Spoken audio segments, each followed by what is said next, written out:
The first item on the agenda is approval of the agenda. I will first take a motion to that, and then we can discuss. I would move we approve the agenda. Second? All right, motion by Dick, second by Kate. For discussion, I'd like to propose moving approval of the minutes from last time to right before the updates. Sorry, any objectives or objections? All right, cool. Well, all in favor of approval of the agenda? Aye. All right. Okay, next item is, well, approval of the minutes got moved. So the next item is any disclosures relating to any potential conflict of interest for anything on the agenda tonight? I did just want to mention that Nate Burris is a colleague of my husband's. And it's not a conflict in any way, but just No. wanted to just make a note of it. Yeah, no, good to note. Yep. All right, so noted. Nothing else? All right. Then the next item is open to the public. Are there any points on any items that aren't going to be covered later on that anybody wishes to bring up? Seeing none. Okay, then next item is zoning issues, and the first one is around the public hearing and possible action on the proposed zoning bylaw changes. Did you have any preference on? I was going to make a few comments, Sure, please. and the comments, the net effect was, I gave a presentation at the meeting when the commission adopted the motion to warn the public hearing. I could make that same presentation again, but customarily, this is the time, since the draft material has been out and in circulation, where you would be opening it up to the public to comment, and I'm not sure if there are members of the public who are here to comment on the warned hearing. My suspicion is that there's going to be more interest in the item that follows. Right. But I could redo the presentation that was made a month ago. Well, so there was, wait, we're talking about the, We're talking about edits that would modify the Lakeshore Overlay District. Right. That would allow expansion of buildings in the front yard, and then those two technical changes. So tonight is the night of the hearing warned to take public comment on that. If there is no public comment, or if there is comment, you can consider it. When the opportunity seems right, you could close the hearing, and then you could decide whether or not you would move it on to the select board. So I would propose, is it okay to ask a question if anybody was here to discuss any points from that, from the public? Because if there aren't, then I don't think. Yeah, there's you could any reason- declare the hearing open, ask that question, and then declare it closed. You get a motion to open the hearing? Or you Or can I declare just- it. I declare the hearing open. You get to do that as All chair. right. Gavel, yeah, right? Okay, so the hearing's open. Any comments from anybody? Seeing none. Any comments from commissioners from the last time this was discussed? Seeing none. So then it's okay just to close the hearing. Yes. All right, hearing closed. And so then, if you want to proceed on the normal arc of things, there's a draft motion that was included in the packet. And that begins Yeah, that's, well into your packet. yep. After the report. Right. It's funny because you're, Yeah, there was the report.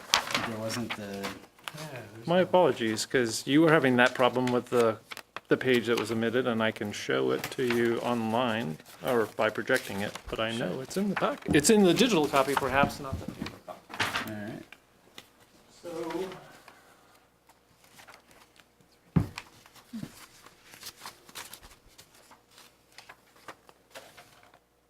Oh, it's actually on the back page. Yeah. it's at the very end. Yes. Isn't that it? Motion public hearing. Oh, yeah, it's No, that's, no, No, that's a different one. oh, it's different. Sorry. I will pull it up.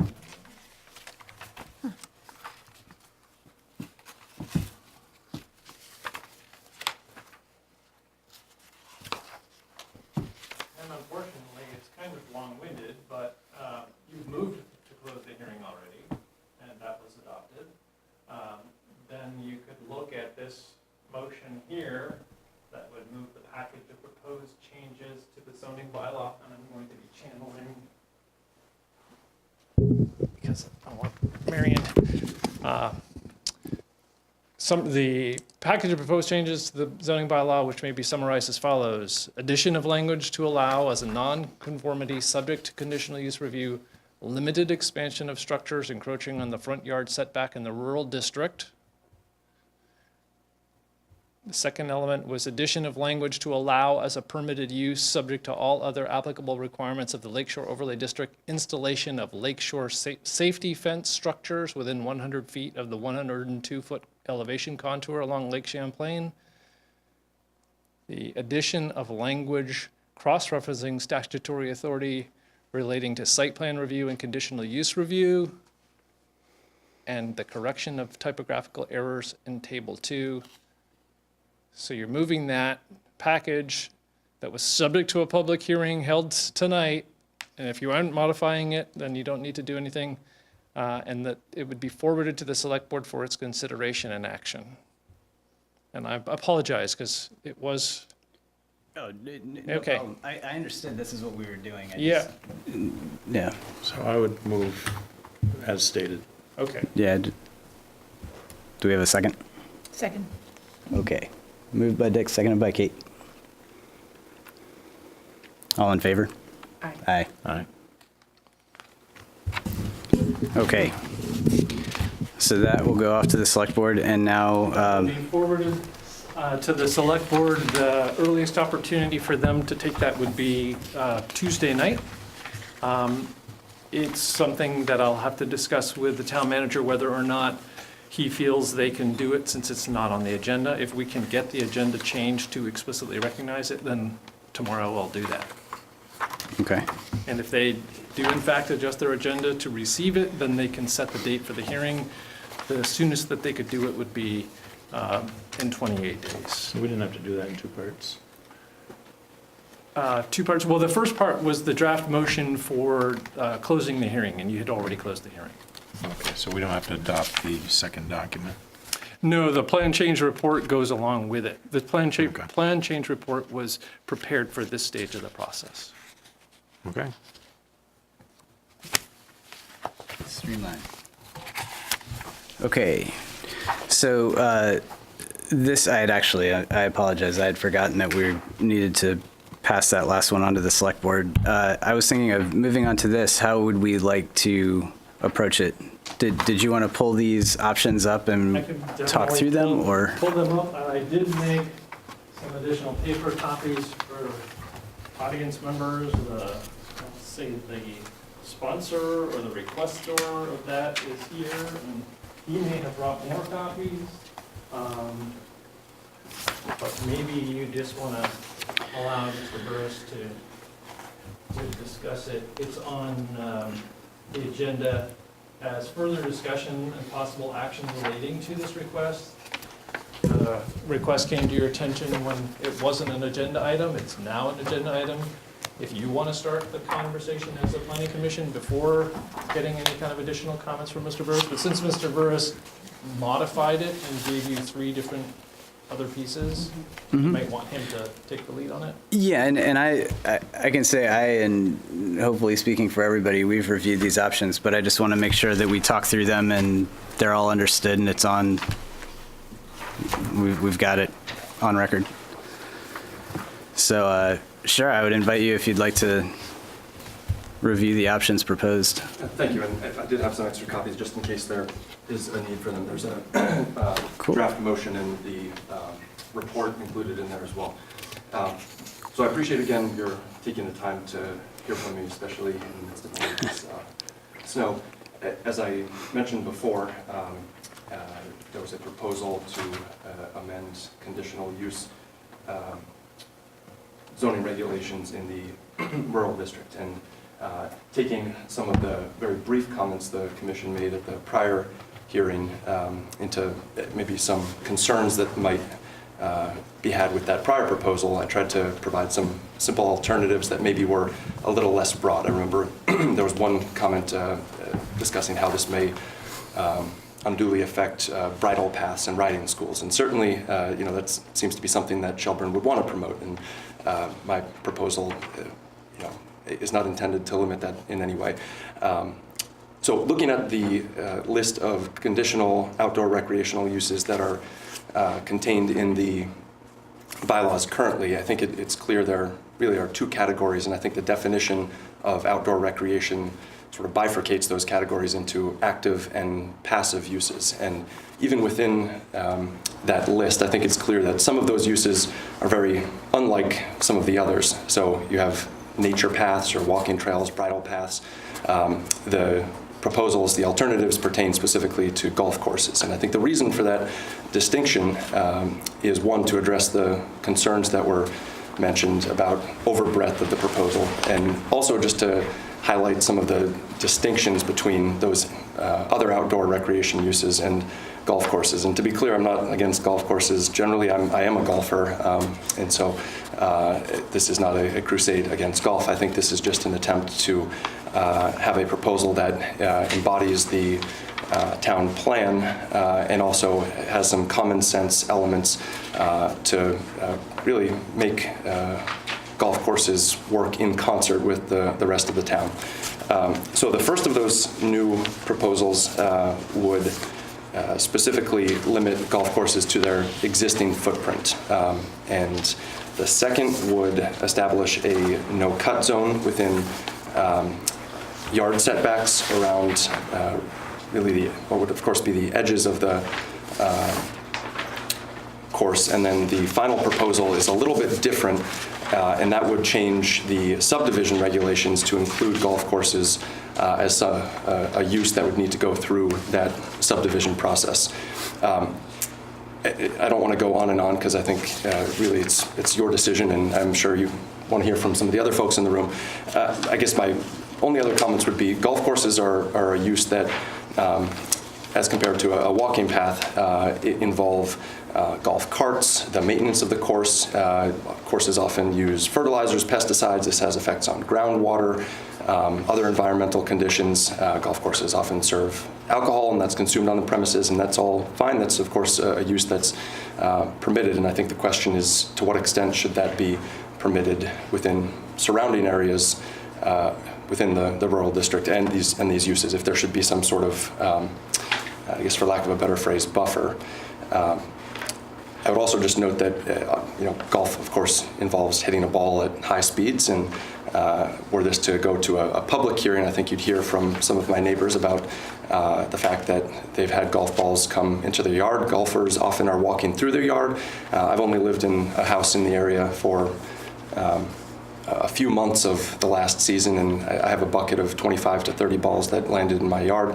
And so the no-cut zone, I think, would preserve what limited vegetation already exists to prevent further undue adverse effects on the surrounding neighborhoods and areas. And unless the commission has any questions, that's really the extent of my comments.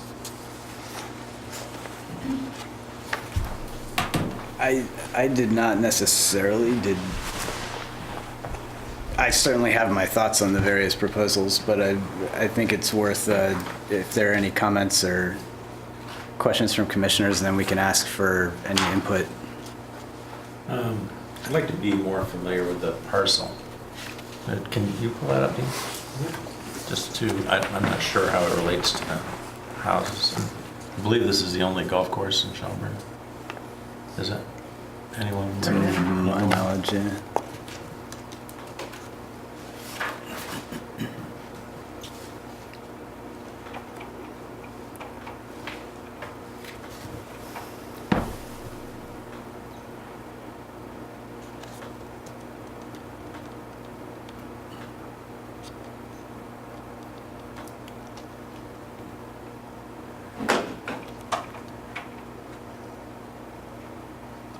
So this is Spear Street, Webster Road, and the parking lot.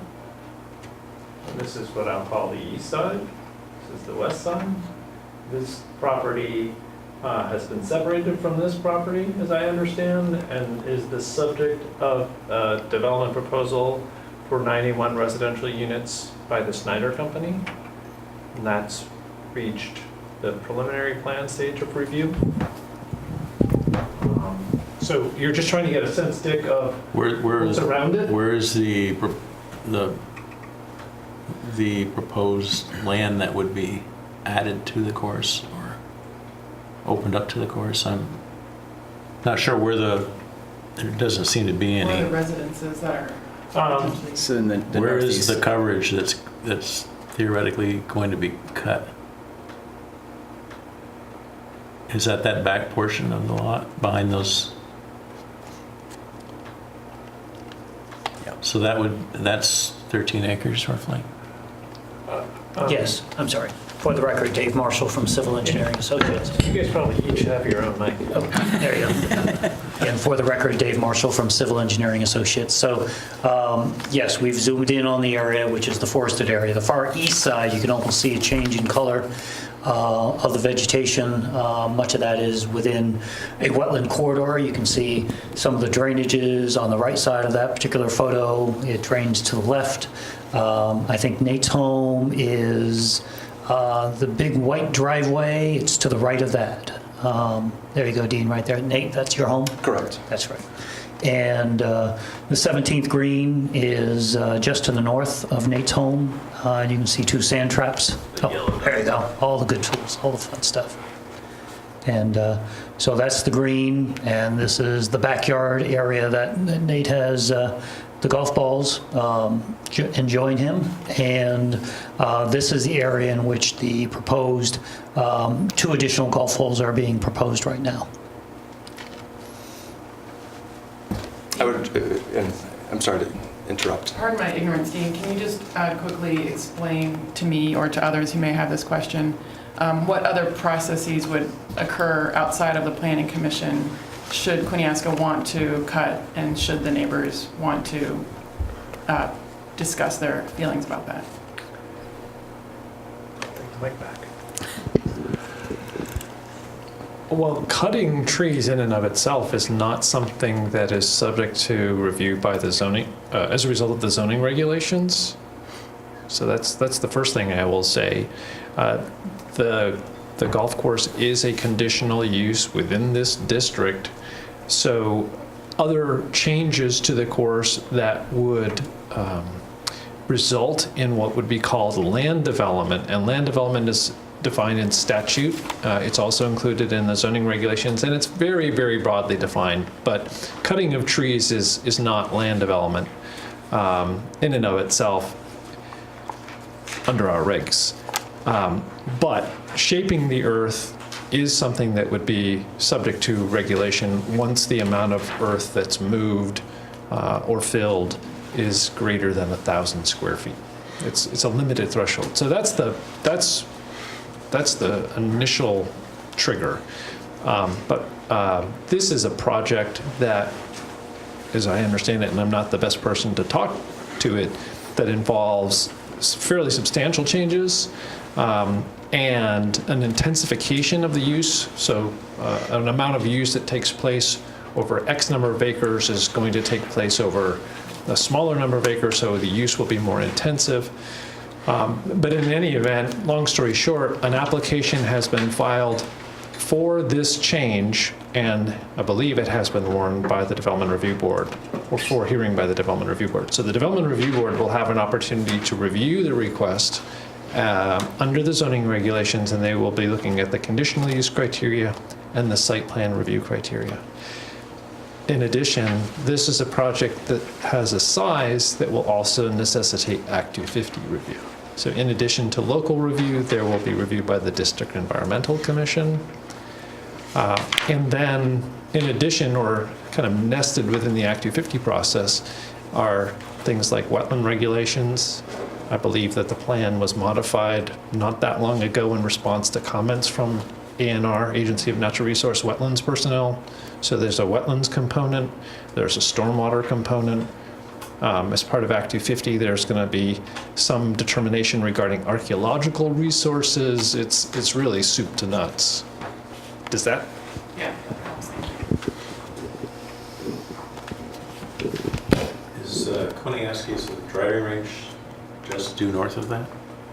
Or is it a little bit? Driving Oh, okay. range is here.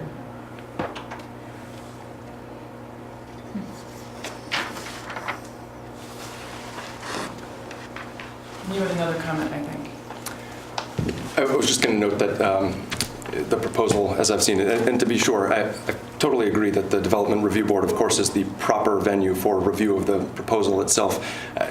That being said, I think oftentimes the Planning Commission sort of is a body that the other two hearings that were warned for today, I think, relate to very specific individual uses. And so while the DRB is, of course, the venue that decides whether to issue the permit, this body decides the rules that govern those hearings, and that's a whole other, more complicated situation. I was just going to mention that the proposal, as I have seen the plans, proposes to cut the portions of the woods between the 17th hole and the residential development south of it. I have flags on my property line marking the trees that are to be cut. As part of the proposed changes that will then be going through DRB and conditional use or conditional use in Act 250 and all of that. Correct. So my request is just that as much as it's possible, take the proposal aside, and I'm just asking the commission to look at the theory behind it and whether the theory behind this type of development is something that conforms to the town plan. And maybe from a timing perspective, it doesn't address this proposal, but in 30 years, maybe it's something that someone would be thankful the commission has addressed now.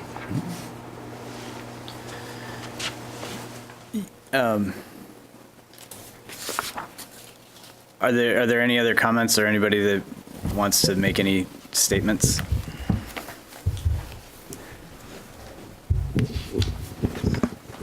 At this point, I think we'll follow the lead as far as the planning commission members, as far as the discussion points. There are a lot of rules already in place as far as how to review each specific project as it comes before the DRB in relationship to the specific issues or conditions associated with this. So right now, this particular proposal would apply not only to this particular facility, but any other one that would be proposed in town. So looking at it a more holistic way, trying to pigeonhole a set of rules specific to this particular property has its own secondary issues or adversely or otherwise for a project that might be proposed in a different location. There are portions of the existing golf course that are right next to the property line today. And in this particular case, this golf course predated all the residential development around it. So there's been infill into the golf course. If the golf course had their way, they might have looked for a bigger buffer to the residential to their particular use, but that's just taking things on the other side of the coin. But that being the background, I will defer now to the Planning Commission members for further discussion. And I was just going to say, I know that there's a member of the Natural Resources Committee here, and I didn't know if his reason for being here was this item, but But to just follow this item, if you could use, follows, okay. just to follow. Yeah, so any comments? Otherwise, I'm happy to just kind of go through them and open up discussion individually. So the original proposal, I think the general consensus was that felt like a little bit of an overstep, and I've reviewed that, and I couldn't support that one. Just because of how there would be some unintended consequences, I think, in other areas. Is there any discussion on that one or any other comments? On this first? The first original, proposal? yeah. Yeah. No, that's not one that I would be able to support. We've been in discussion already on that particular area. And some of our concerns have been wildlife corridors, wetlands, which are both there, and the chemicals and fertilizers involved in a golf course. So that would be issues that I think that we could probably do something, but I agree, and I think this is overkill. Okay, well, let's look at the others and see where there may be opportunities. The second one essentially changed the language, the reference to golf courses, and noted any courses in existence as of March 1st, 2018, which, at least my first take is that that's fairly aggressive, because it is isolating for a specific purpose in retrospect. And Yeah, Mr. Chairman, any date would really, you'd warn it for hearing if you warned it for hearing with brackets, and it would be the effective date of approval. You couldn't retroactively apply it. It would have to be warned with the effective date of approval, which is going to be 21 days after a select board takes action on it. So it can't be March 1. And it would have to apply to all uses, wouldn't it, not just one specific use? I mean, they might as well Right. put Quiniesca in there. right, which is why it just I'm not sure that that's something. Yeah, the existing conditional use language is quite clear that this applies to golf courses. So I personally, I feel that the process, I feel two things. I feel that what you have recommended is too broad brush to, it would have negative impacts if it were applied to the entire rural area. So, and then the second thing is, we do have processes in place which allow you to show up and intervene and make your case at every step of the way. It's a bit more work. And then the other thing is, you do live next to a golf course. So, I mean, it seems reasonable that there would be some, conflicts from time to time. But on the other hand, you don't have to look at a bunch of houses. It's a nice open space that is maintained. And, given that, the other portion of Quiniesca is going to become pretty intensely developed, I think that the remaining golf course, I feel like it's something that is precious to Shelburne. I'm glad that we have this large open space. So I'm hoping that there would be a way for you to participate in the DRB process and advocate for, your concerns are important, and advocate for some kind of negotiated settlement that works for you, but also works for them. So that's my reaction to your proposal. And that's pretty much overall, I think, right? Yes, I mean, I Yeah. don't support the changes. I think I would support a buffer, but the other point is that by the time we get anything passed and it goes to the select board, they'll be well into their proposal. It wouldn't probably affect that golf course anyway, would it? Once they've already. Yeah, things can start to get legal very fast, and so I'm not gonna, and I'm not a lawyer, so I'm not gonna even go there, but you're. Well, and the point is taken that this is something that maybe even if it doesn't apply in this case, then it could be protective in future cases, and that point is very well taken.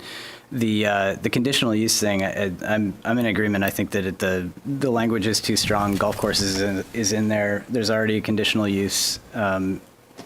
Given the size, it's already going to trigger Act 250, so there are mechanisms there. I am interested in talking about the third one a little bit before going further.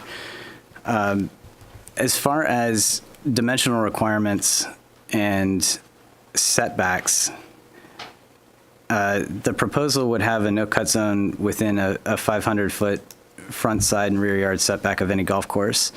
My understanding is that there already are setbacks that would apply to the property anyway, right? Is that right? Yes. Maybe not 500 feet, but there Right, is they won't be. something sizable. Is it 75 for commercial Well, to the- residential? I'm gonna try to pull up my copy of the zoning regulations. This is the rural district where the setback requirements are an example of something Shelburne has used a few different times where it's formula-based, or it's not a single number, it's a sliding number. We used to do that with the setback in the Route 7 north of the village. It remains a feature of the rural district where the setback requirement is a minimum of 50 feet, but it can be much larger depending on the amount of frontage. So the portion that we're concerned with is section 330, where we talk about side and rear yard setbacks. And the relevant language is, if it's more than a 5-acre lot, the setback is 10% of the lot frontage. Well, I believe this lot has a frontage of about 2,500 feet.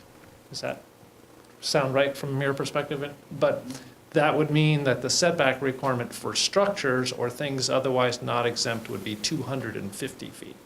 So there would not be a new clubhouse or even a shed built within 250 feet of the property line as a result of that dimensional requirement.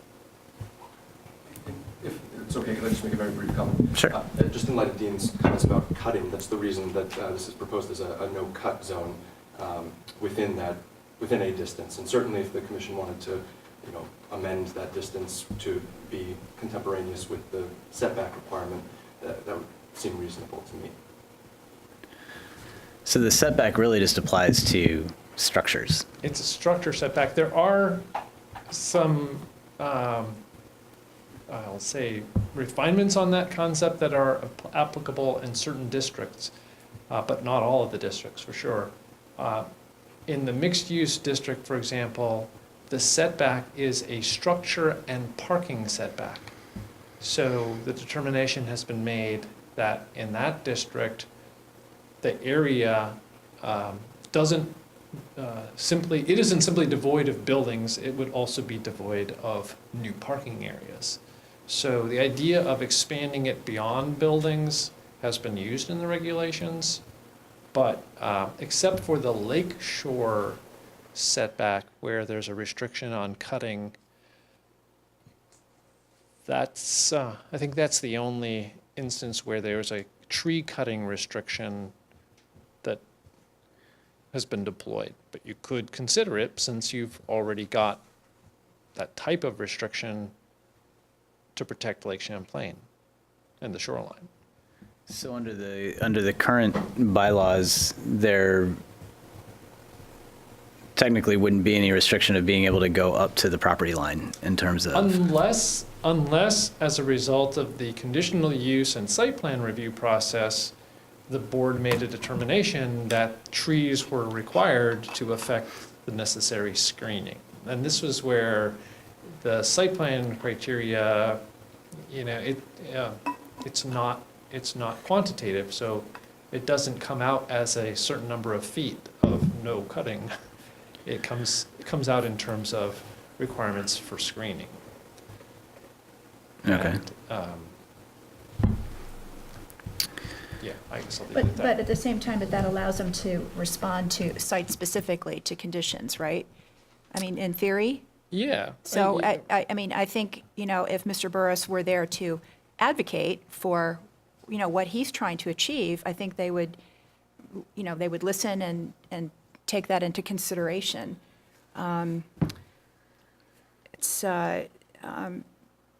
Yeah, the site plan criteria are in section 1900 of the regulations. And the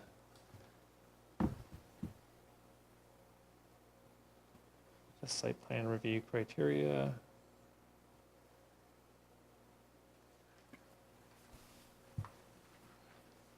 So the, oops.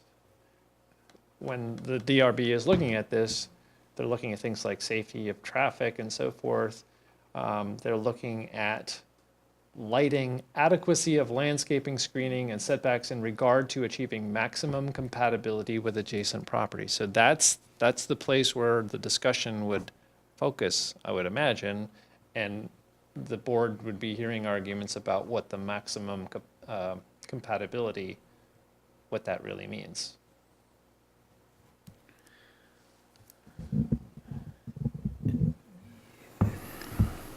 And one of the things that we don't have in the regulations currently, but something that there will be references in the town plan, and we're looking at a lot of this where my thoughts were going, particularly with that parcel, is around wildlife corridors in general, and just ensuring that there wouldn't be negative or any adverse effects around that. That, I imagine, would certainly be part of the conversation with, that's something where the Natural Resources Committee could weigh in as well, and I'm sure would have some input to the process with the DRB. And in terms of this particular situation, just finding a solution that's mutually beneficial to both parties and satisfies the current need.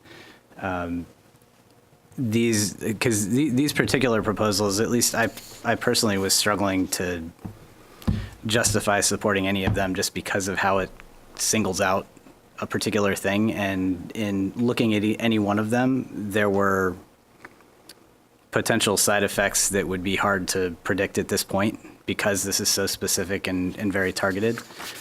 The one thing that I would be interested in just hearing thoughts on is the last one around the subdivision concept. My take from that is that effectively would just send it down a separate path through DRB in terms of how it gets viewed, but it would be An effectively. additional path, not a separate path necessarily. If this language was So in it'd still effect- go through conditional use and then Right. have to do the, Right. right, but going through the same DRB process. Yes, it would be an additional set of hearings conducted by the DRB that pulls into consideration some things that the zoning regs don't have. And some of that has to do with stormwater, some of it has to do with natural resources, and those requirements regarding natural resources effectively pull in to the subdivision regulations of the local regs, the requirements that are applied at the Act 250 level. So, because this project would go through Act 250, the town gets to do a kind of a pre-Act 250 review, at least as it has to do with those natural resources. Which could take the stormwater considerations, any wildlife considerations, that sort of thing. Yeah, That stormwater would be the forum would for that. apply irrespective of it going through Act 250, but the natural resources stuff really comes into play when a project is going to also have to be reviewed under Act 250. Well, I'd be interested to know what the Natural Resources Committee thinks about that. If that is something that, given that we are moving very, decisively in terms of protecting our our natural resources with an eye to limiting our stormwater liabilities. On that basis, I think that is something that I would like their input on, if they think that that would be significant enough to apply. Otherwise, it doesn't, without that, it seems onerous to lump golf courses in with other kinds of development that are all involve considerable amounts of construction. So, but from the natural resource, if you look at it through that lens, it could possibly make sense. So, is that something we could do, to ask them to take a look? Dawn, I guess you're Would you guys, Discuss that, yeah. yeah, kind of take a look at it? Because, we are trying to work more, collaboratively and integrate all of these things, as Jason was saying. If I could just push for a little bit of clarification, because the Natural Resources Committee, like the Planning Commission, has a lot of things to do.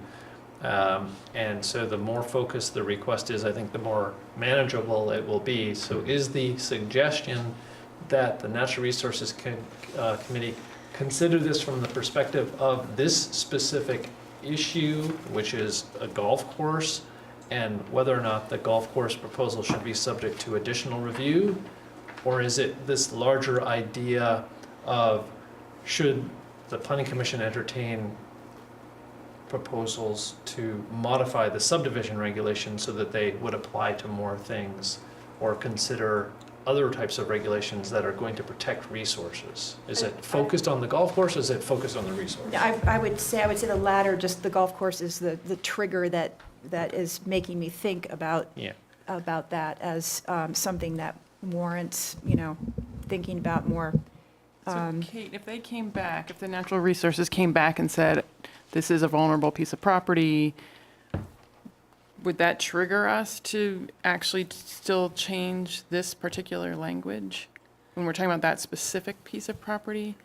When I'm wondering, will that actually inform this process more, or I don't not? see it as informing this process as much as it would inform the Act 250 process. Yeah, I Or the just, conditional it's one of use. these things where I think that in framing this way, it's just raised some really good issues about, Absolutely. how we think more, in more modern ways about the impacts of land development, Right. So, so that was kind of Got it. the utility We of have it to been- me. Again, getting back to wildlife corridors, that would be, if we were doing something here, that's what I would look for, would be on the boundaries of determining how wide they should be, maybe 50, 75 feet, and maybe a strip down the middle, or, something of golf, they like hazards.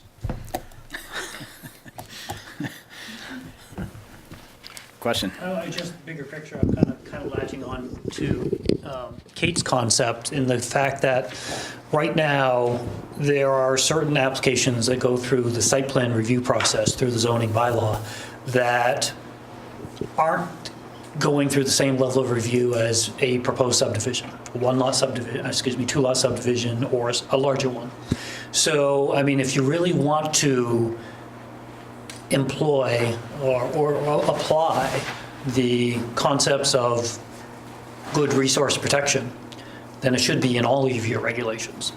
And golf courses, what Nate has proposed is one way to at least get one particular land use back into a broader review. But in reality, it probably should be any project.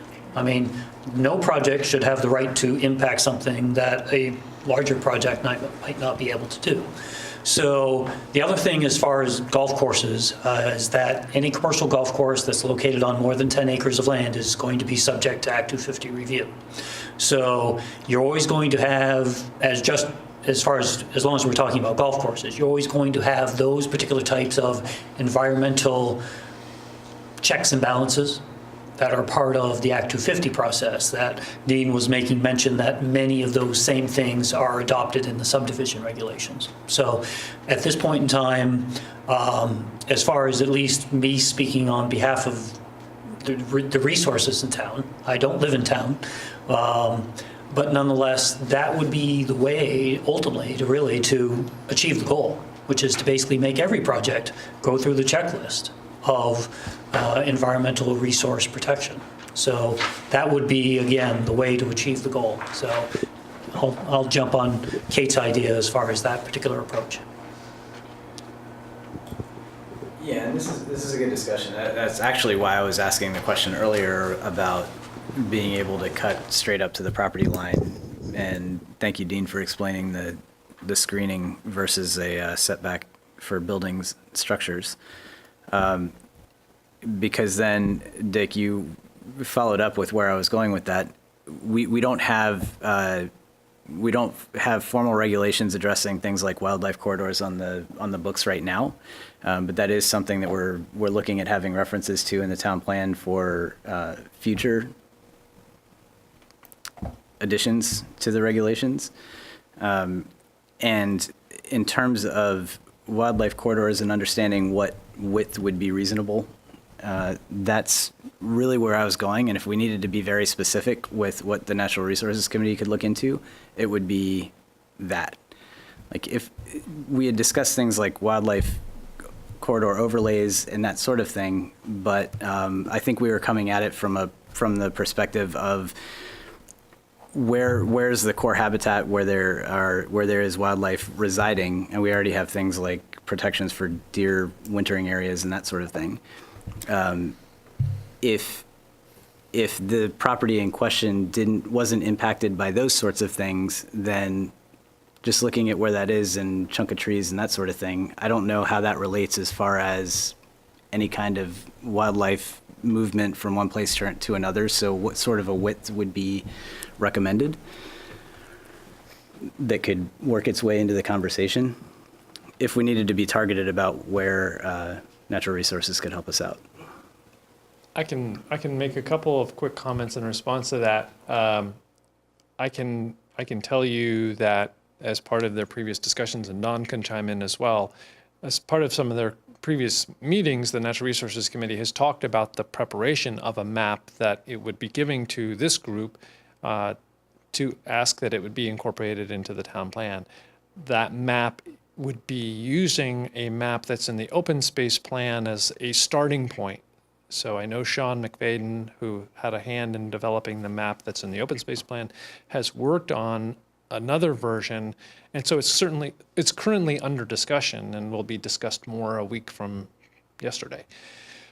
So the Planning Commission can look forward to seeing a map that will show the core areas and, as best as can be depicted on a map, the corridors, because it's not really easy to map those movements, but they're trying to do that.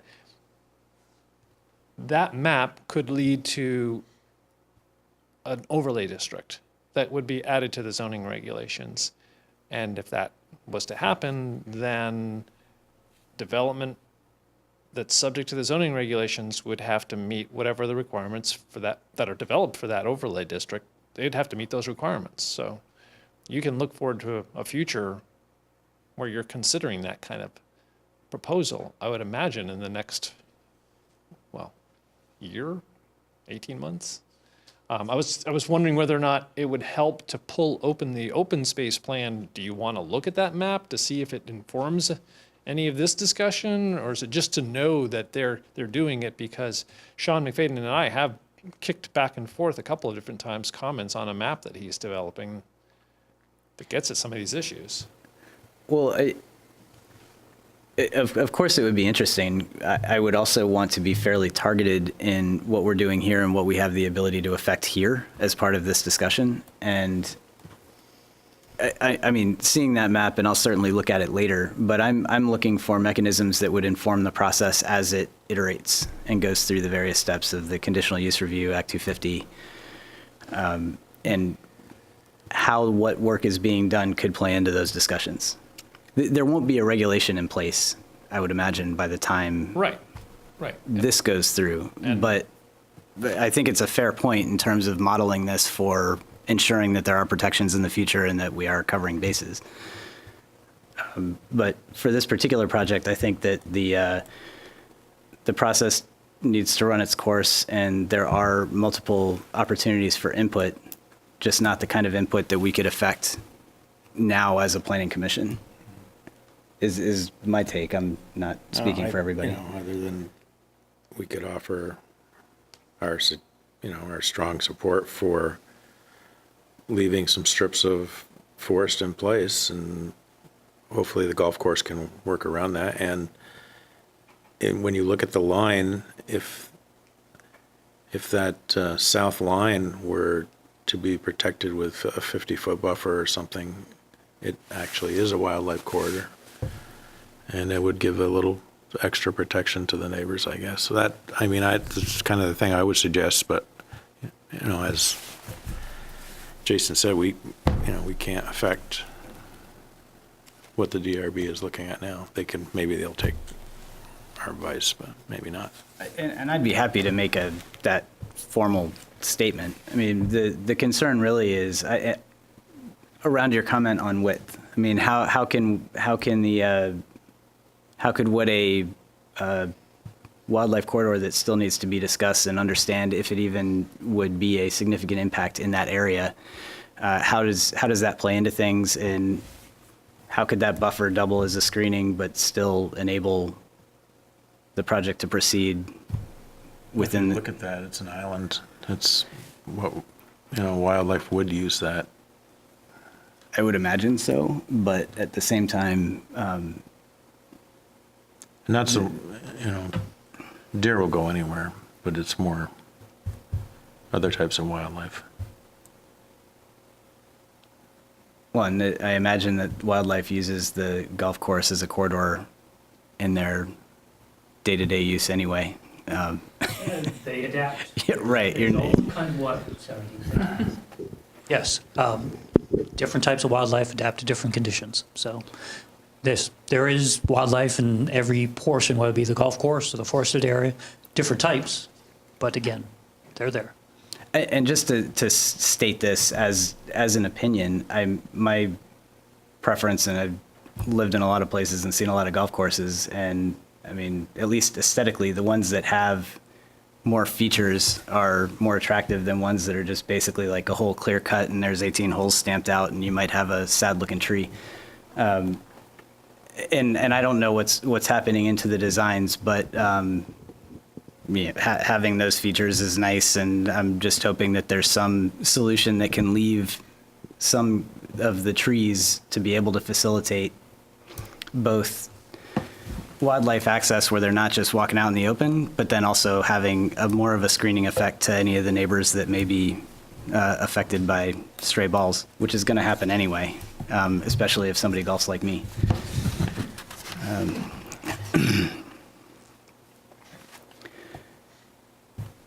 So if, what I'm hearing then is that there's no real action that we could take aside from making the formal statements that perhaps the DRB would consider. Right. And do some incorporation as we progress in the plan. And leverage this and keep this in mind as we move forward and we're shaping the town plan and the language around it and what to be looking for in the future. Just one last thing, a thought. Sorry, Dean.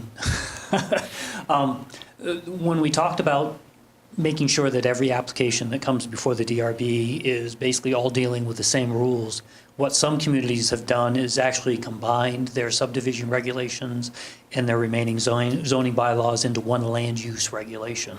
I know that's a lot of work for staff to deal with, but nonetheless, what it does is provides both the board as well as the applicants a one-stop place to understand all the rules that apply to them. So it's another way of basically bringing in all the good things of the subdivision regulations that are much more specific with regard to resource protection into ultimately the zoning bylaw and ultimately having a land use regulation. So I'm not trying to promote that, but that's just some of the tools of what other communities have done to basically bridge that issue going forward. In particular that you kind of like? Or I'm sorry? is there a plan that you've seen that you like, one of the communities in particular? It's a unified bylaw. Williston has a unified bylaw. There are several communities now. South Burlington, Charlotte. So it's, anyways, is there any one particular one? I don't think you can say that. I mean, every community is different. I mean, South Burlington's is much thicker than Charlotte's in regards to all the things that they try to regulate. They perhaps have many more issues than what Charlotte would typically have in regards to all the things that they're trying to manage. So I don't know if I could give you a straight answer on that one, but it's very community specific. Okay. And also just to say, I understand the position that you're in, Nate, as well. And we've had a couple of issues that have come before the commission, and there have certainly been times where I think, yeah, I'd love to be able to do something a bit more tangible. But the reality is the way the process works, that there's really only so much that can be done. And I definitely appreciate the effort that went into your suggestions. At least from my perspective, they were a little too extreme for us to take any action on that would, at least in terms of what would impact this particular situation. I just want to very briefly say, Sure. I know this is taking up 2 nights of your time. It's been snowing all day, and you had to trudge through it to come here. So I appreciate everyone's time to work through all of these proposals. So thank Yeah, you. that's why we're here. Thanks. Yeah. Thanks for your time. It's okay, Mr. Chair. I was just going to mention that the Natural Resources Committee's next meeting is next Wednesday, and they are scheduled to talk about the project. So with their vice chair here, I'm sure that will give them some opportunity to at least start some of this discussion. That'd be great. And I'm certainly available. I'm not in town next week, so won't be able to attend in person, but feel free to reach out if needed. All right. So, so with that, does that effectively close that topic for this session? And I would welcome anybody to stay if you really want to, but I wouldn't impose that on anybody for any of the remaining discussion. All right. I don't think there's anything official or any vote that needs to happen. So then the next item on the agenda was the comprehensive plan and the illustration of public works capacity triggers. Thank you, everybody, for coming. Yeah. Thank you. Thanks, Jim. Yeah. This could be fairly quick.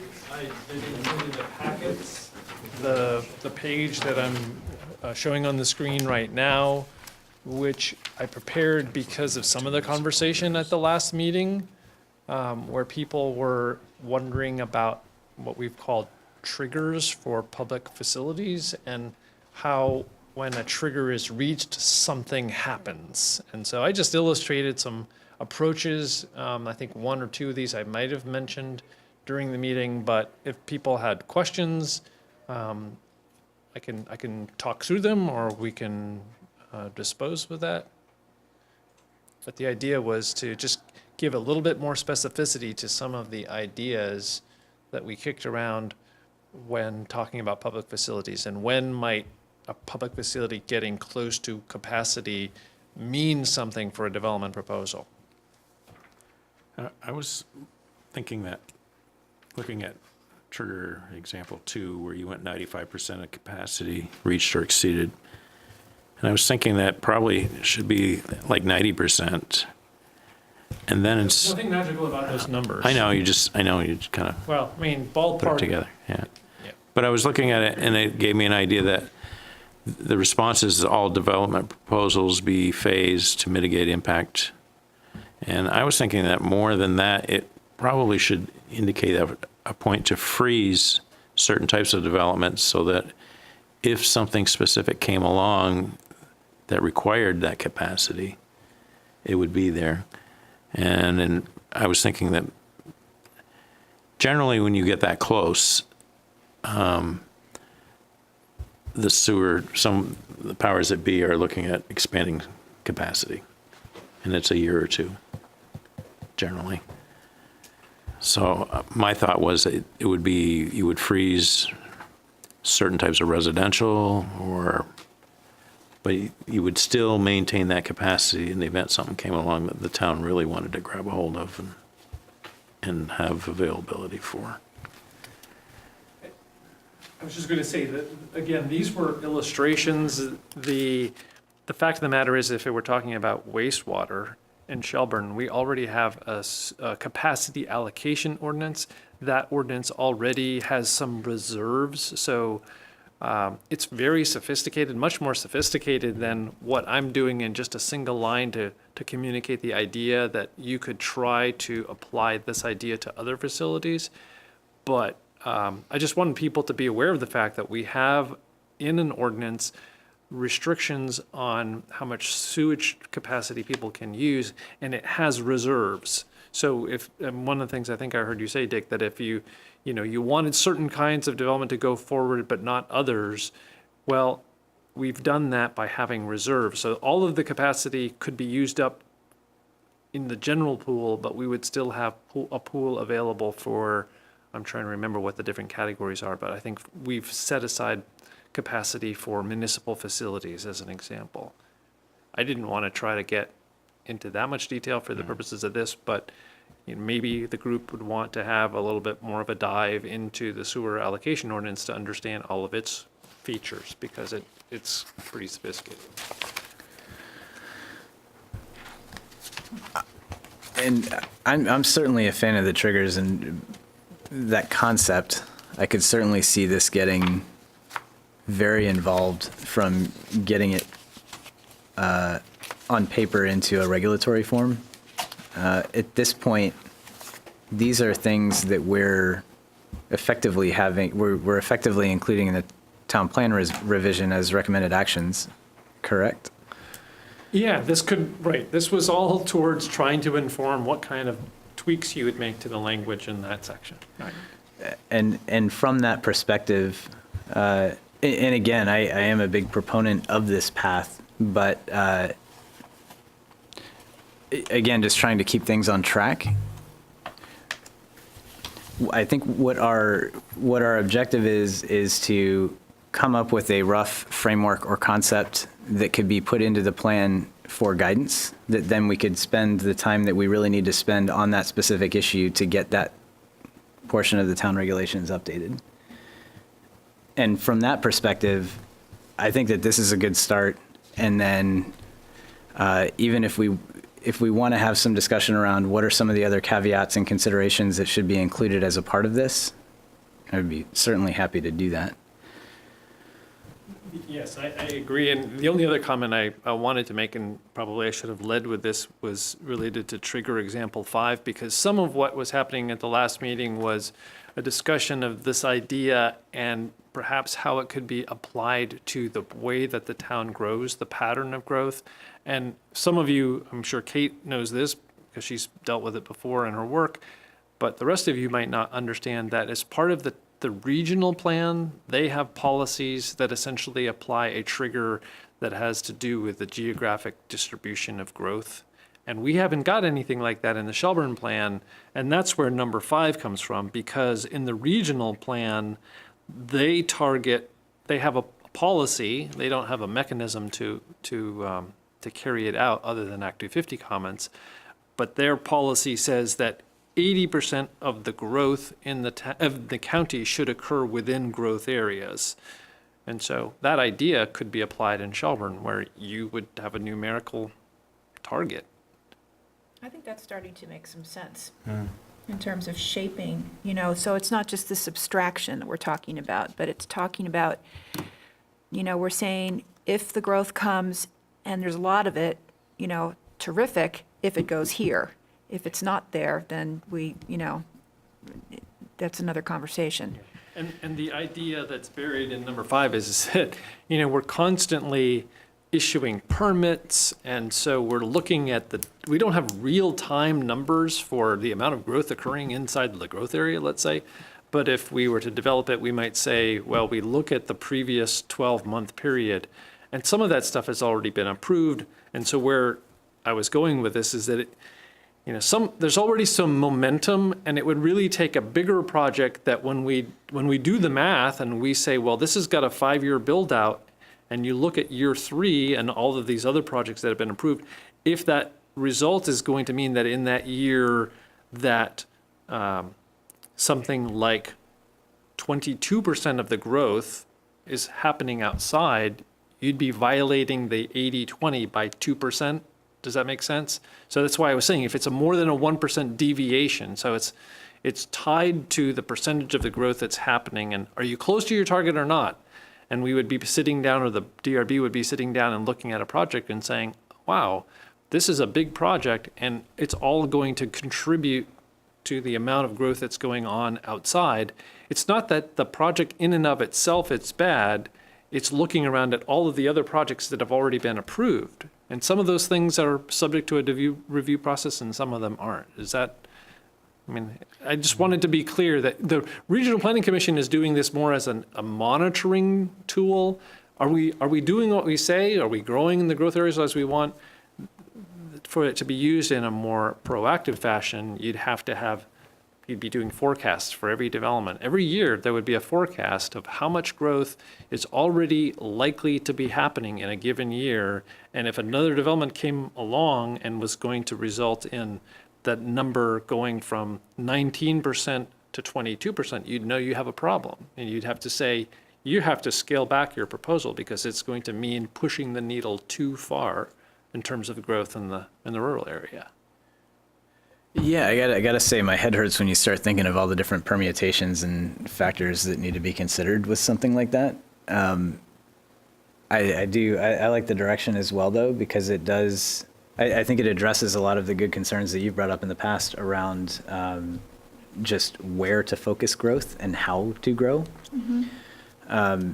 Even if it was a 12-month review of the previous 12 months to see, well, where are we with respect to rough growth targets and some of these triggers to be able to, the thing that I haven't quite wrapped my head around is how that would be applied. Because it seems to me that if you had, let's say you have 25 projects in 2017, and we go back and we have all these rules in place, and we go back and we look at the past 12 months and we say, okay, there were these 25 projects and we went over by 1% or whatever it is. Does that mean that new projects get penalized? Or does that just mean that considerations for the DRB might be, well, maybe because of this proposed project and these surrounding projects, that's going to have this undue effect and therefore scale this back? Yeah, the devil's. Which I think is what I'm hearing. Yeah, the devil will be in the details.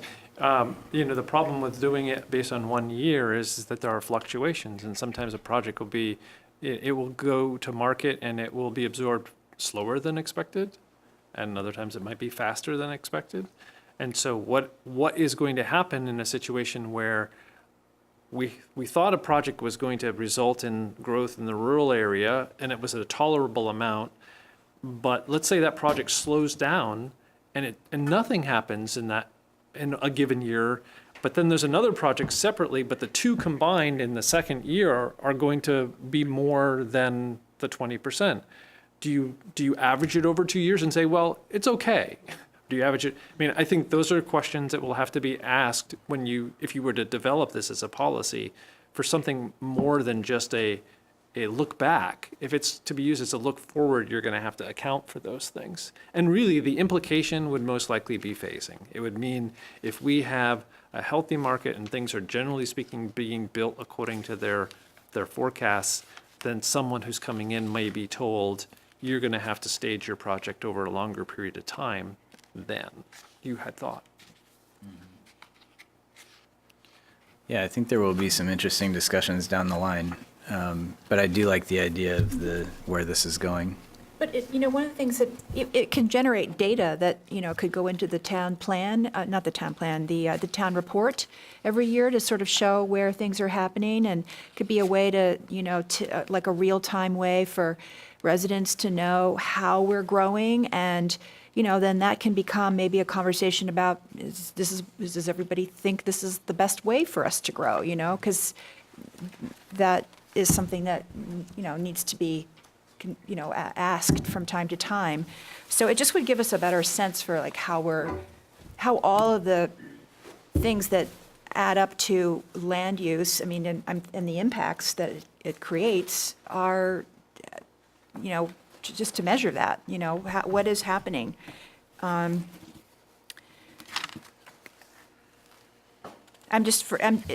It just seems like a more integrated approach, and in general, I'm for things that are more integrated in terms of helping to understand what they mean. So as far as process then, The idea was, okay, take a look at this kind of thing. It would be just before you return your discussions to the growth section of the plan. And Unfortunately, between the last meeting and this one, we've received word that Perry has resigned from the Planning Commission, and so there's no Perry to facilitate that discussion, but you've had a couple of discussions of that section already, and it was really to just set the stage. Is there any additional work that you want to do on that section before putting it in this okay for now pile, so that we can then go back to housing and have the conversation about housing and see whether or not that's ready to go in the okay for now pile? Well, my thought is, I don't know if there's value in bringing it up and just taking something like this and having a placeholder to put it in there that then we could address, pass the baton to somebody to integrate a little I thought better. this section, I think Perry did too, thought this section was pretty well. Yeah, I think so too. So Suited. it's more about like where would we insert trigger language in a loose structure to facilitate future conversation. And I don't remember how far we got. Did we finish I- this? And don't we talked about it twice. Yeah, it's been discussed at least 2 times, but the first time was really getting to a consensus on the number of 50, bringing down that 120 to something like 50. But the other changes he made were pretty limited. I wanted to just comment on the 2006 Village Plan update. We keep referring back to that. And I think we need to pull that project out and look at it before we wrap and see if we want to make some changes to that before we use it as a reference point, because it's 18 years old, or 12 years old. And a lot of some of the things have been changed. The intersection on Route 7 there's a plan. I don't know if this is ever going to be budgeted, but we should, before we continue using that as a reference, to just scan it at least. Yeah, and there have been references like that in the current plan that have really outdated studies, and my general take was that they're outdated. we should pull them, but if I'm with you. If there's use to keep it in there, we could. Why don't we make that into the, the recommendation is update. Update, yeah. Refer to it, and then recommendation is update the thing as soon as possible. Absolutely. I mean, it does say as it may be updated, but it should say, well, Get I on mean, the that. bases were, chop, it chop. is the most recent village planning document. And I mean, it used to refer to a 1988 village plan, so So we're improving. it was an improvement. There is there's nothing newer that's that comprehensive, and effort was made in the past to cover other bases, because it says, as well as other documents or comparable documents. But there were, I'm not saying the plan was bad. I'm just saying that there are things in it, like there's parking where the Veterans Memorial is now.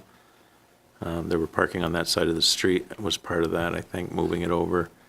And there were some other small things that we should, Well, you're saying that there's parking that is proposed in the village plan update? in the Yes. 2006 Yeah. update, there was, There is parking stuff, and there's another parking study that's just getting underway, but that, we can predict that it will be done before the plan is done, but I don't think it. that's the only reason I'm saying we should look at it, at least read it, and see if maybe we want to tinker with it a little bit. Yeah, I think that's certainly worth noting. I'm not sure what the best language would be in there. You're just suggesting before we close out our discussion on the town plan, So that's something- let's take a look at it. Let's take a look at it. Yeah. How big is that update? I've Oh, how read big through is the a document? lot of documents. I don't recall what was what. How many pages is it? It's probably a 50-page, 40, 50-page document. Oh, okay, so, yeah, so not something that we would include in the packets to flip through like a Probably 10 or not. 15-page thing. I can send out the link to it. That would be good, and maybe, yeah, I don't know, maybe even if we could do that in a Google Doc where we could put comments on it, we could inject where, like here, this is something that clearly needs to be updated, this is something that doesn't apply anymore, that sort of thing, I think might be helpful. Yeah, it's, I believe if you go to the website.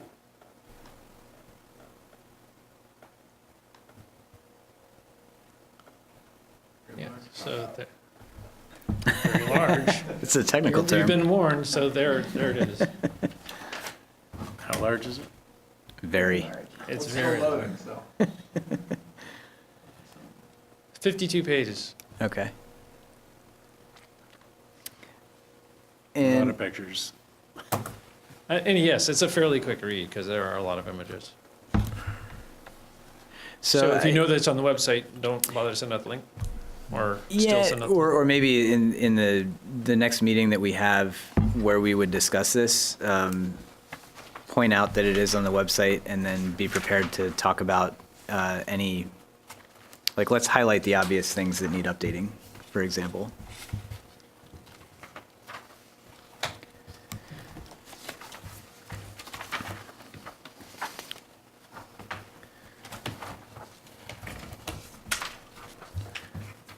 So it would be, so we'd want to look at the village plan update. We'd want to insert the concept of these triggers into the recommended actions in that section. And then he did have some comments that I think I was okay with them, but there are definitely some notes in there that we would want to clean up before we put this section on the pile.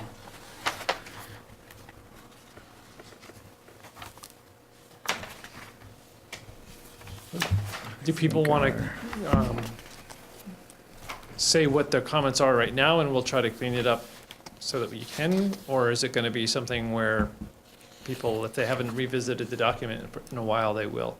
Well, it's more like in the first page under population growth, there's sections in there with asterisks just to key discussion. And then there are some updates that we should just accept, like the not more than. Yeah, and this question having to do with the number of units really is where we start to segue into the housing discussion, and I think that's one of the reasons why it didn't get put to bed, was because it didn't quite get the bow around that one either. Yeah, well, housing section is separate. It is a separate chapter, So- yes. Yeah. and- Next page. Yeah, so growth and development focuses more on More on the people. population, the people. Than on the number of units, right? Right. It seems to me that the two are very linked. It seems like it would be an opportunity to consolidate sections, but at the same time, given where we are in the process, I don't know how realistic that is. It seems to me the key just is to make sure that whatever references we make in each one are in Consistent. sync, right? So whatever, because I think when I did the housing the first time, this was the same discussion, was what is the growth and how are we going to grow, and what is the right number, knowing that we're maxing out on certain things, so. So that's one thing that our previous conversations, I think we got consensus on leaving in the 110 average per year. So really, the asterisks sections could just be removed, because that would be addressed by the trigger concept. Well, Could be. not the first point, the second point. Where are we in housing? The, Are we still in? yeah, in terms of combined with public resources, like, I thought you guys were on 50. You're talking about? You have talked about we 50. did say. Yes, you've talked about 50, and that number hasn't been edited. Sorry, I grabbed the notes from last time, but I think that all of my edits to this section were from the time before that we did that. I was looking for a little higher number, but I do think you guys I- had settled on 50. I think we had settled on 50, yeah. You did settle on 50, Which and I was think what still- happened was that because I was expecting Perry, and as of Monday, he's, Sure, yeah. Yep. Oh, completely understand.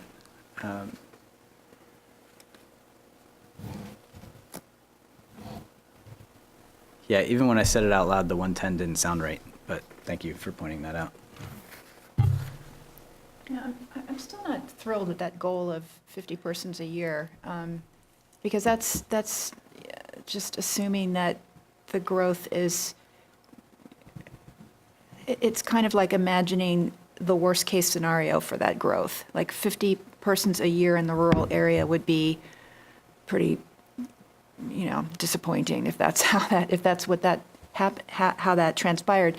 That's But not the rural areas. It's a townwide. it's townwide, yeah. Yeah, But if it's 50 people per year in it's certain areas of the growth area or in the Route 7 corridor, that would be quite desirable, I would think.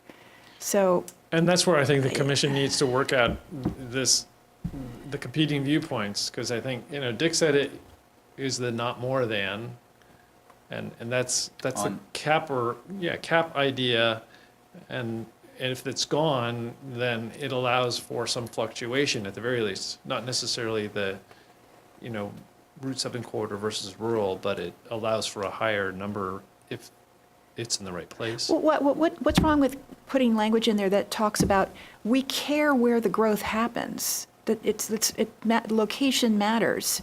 Is that appropriate to put in there? Because that seems to be the key to the whole thing, right? Right, but if that's it a remains goal. as worded, but you still can't go more than 50. Or are you Well- saying as an antidote or as something instead of? No, I think it's just a supplemental idea, right? That there's a max number, but another goal or another objective would be to, either could be an objective to direct the growth to the right areas, or it's a goal is not more than 50, and the secondary goal would be most of that 50 should be in. Or say, I think Kate's saying or that- say not more than, 20 in the rural areas. I mean, I think we should be really clear, like, we don't want, be less concerned about the total amount that's coming and be more specific about where we want the growth to go, because that's really what matters. And that's why we got into the trigger Yeah. conversation, right? Yeah. But I kind of do want to split this hair, because Okay. technically, the way the goal is stated, having not more than just basically means over the next 10 years, we don't have more than 500 people. As long as that happens, it doesn't matter if it's 500 people next year or 500 people in the last year. More than. I thought it said an average. No, well, it says, I think you added the not more than, but it's an average of 50 persons per year over the coming decade. Not more than an average, but I didn't say 50. I didn't get the number 50. Right. No, you didn't put in the 50, but I'm just saying that the I way think- that reads is sometime between now and 10 years from now, 500 people means 50 people on average per year. Were we averaging 27 or something for the last, what was the number? It was tiny. It's not a lot. This number is still higher than what has historically been happening based on the RPC data that we saw, And higher than what they anticipated. what they were projecting, right? No, but I guess I'm agreeing with Kate that we can either say it as a goal, we want the development to be here, or we don't want it to be here. It's just, ends up being the same thing, but I I agree agree with we that. should explicitly state that. I like that idea as well. Like adding a rider onto that sentence saying proportionally by district or something along those lines. My only point in wanting the number, and I don't care what the number is that the DRB needs that tool in order to decide that, okay, we need to spread your development out. So they need some sort of a guide. I feel like the DRB, Good type yeah, thing. yeah. The DRB needs some kind of, it's a tool for them, that's all. It's not really anything I'm, From our viewpoint, that's exactly it, but they need something hard and fast that they will make their decisions based on, and it's not the town plan, because that's just a guiding document. And that's a good point. So for this to be in the town plan and then having the objectives and recommended actions, we would use that to form the language that goes into any bylaw adjustments. So would you want it to be something as simple as an average of 50 per year over the coming decade, and that 80% of the growth occurs in the sewer service area? That's just as the holding pattern for the growth area? Yeah, Yeah, sure. yeah. It's a start. We can tune it. We certainly can. Just a thought for consideration. So the rural area tends to be Higher than 80? residential. I mean, it's like we're not building big complexes or anything. So what would, I'm just curious what that might look like, that if you say, let's take a really hard path and say we're going to do 50 people per year, period. You cannot have more than 50 people per year. And we say that we want 80 or 90% or whatever that to be in the sewer district.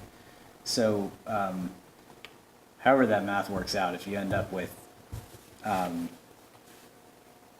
let's say 10 people have houses in the rural district, and then that 11th person that wants to put a house in, and there's no other restriction on them being able to build on a property that they bought. But we would say you can't because we hit our 50. And Well, that's why you that use percentage is the out. average, and the average usually you set a term, so you go back 2 years or you go forward 2 years to calculate.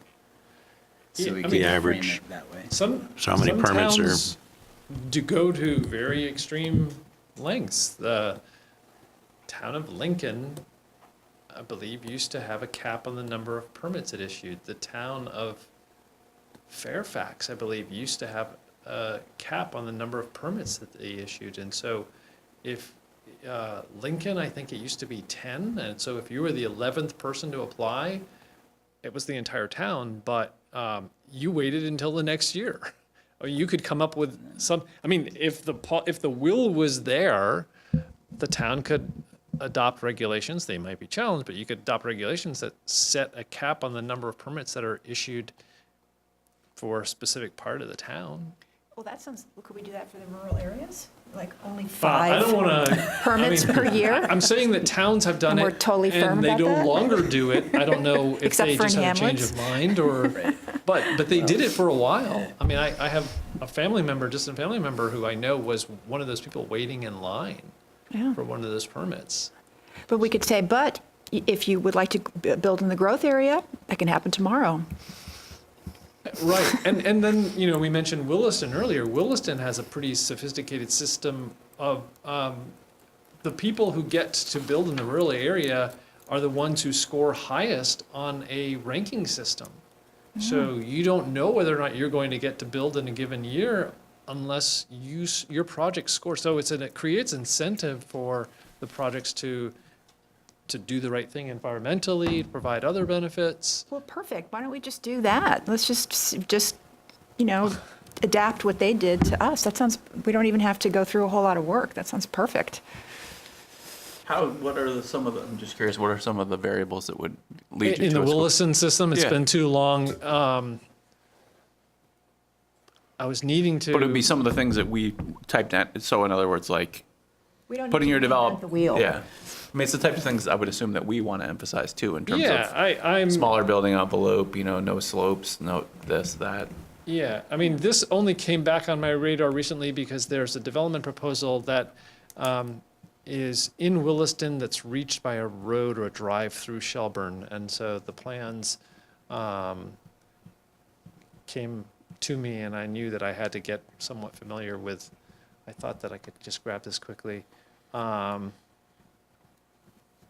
they essentially do this event once a year. Yeah, Residential Growth Management Allocation System.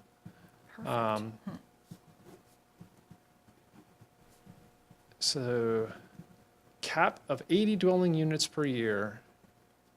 Right, so they have a system. And So then divides that also as well. Yeah, they're building condos like crazy. Yeah. That's kind of cool too, because the score takes into account affordability too. So it's Yeah. Right, both where so- you can build and affordable. So you, Right. Yeah, it's great. It's too bad Marion's not here. She could tell us all about it.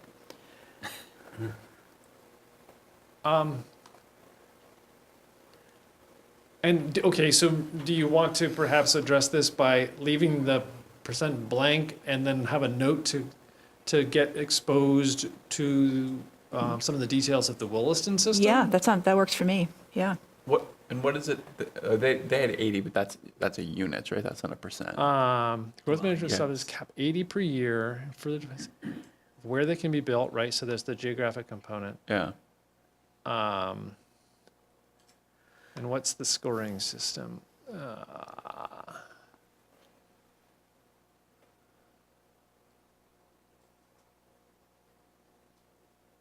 Yeah, so 56 per year in the growth center.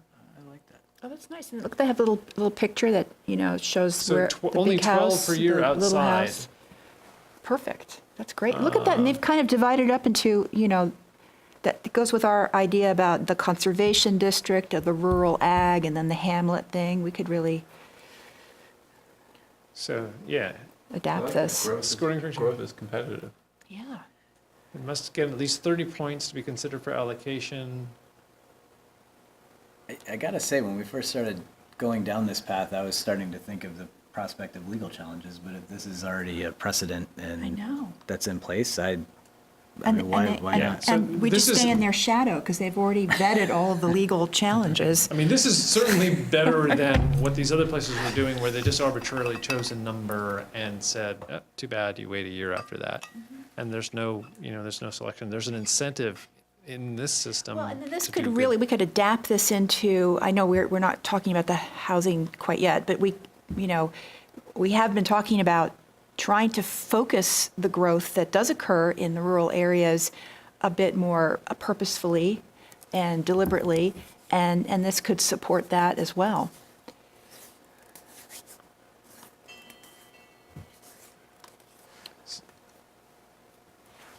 This number does feel arbitrary. I think I'd be much more comfortable being very specific about housing units rather than number of people. It just doesn't feel scientific, and Yeah. it's a little embarrassing. Yeah, and we don't, Science. right, we don't control that. We don't issue permits for people. Right, I work with, families of 10 routinely, Yeah. and so, I mean, this just They just feels, have to leave half of them in Williston. right, it just doesn't feel appropriate. Well, and that was kind of the point about saying that really what this is saying is 500 people over 10 years. Like there's no, well, at least with that statement, this is more guidance and the details will get filled in, but. So, I'd say manage growth of the community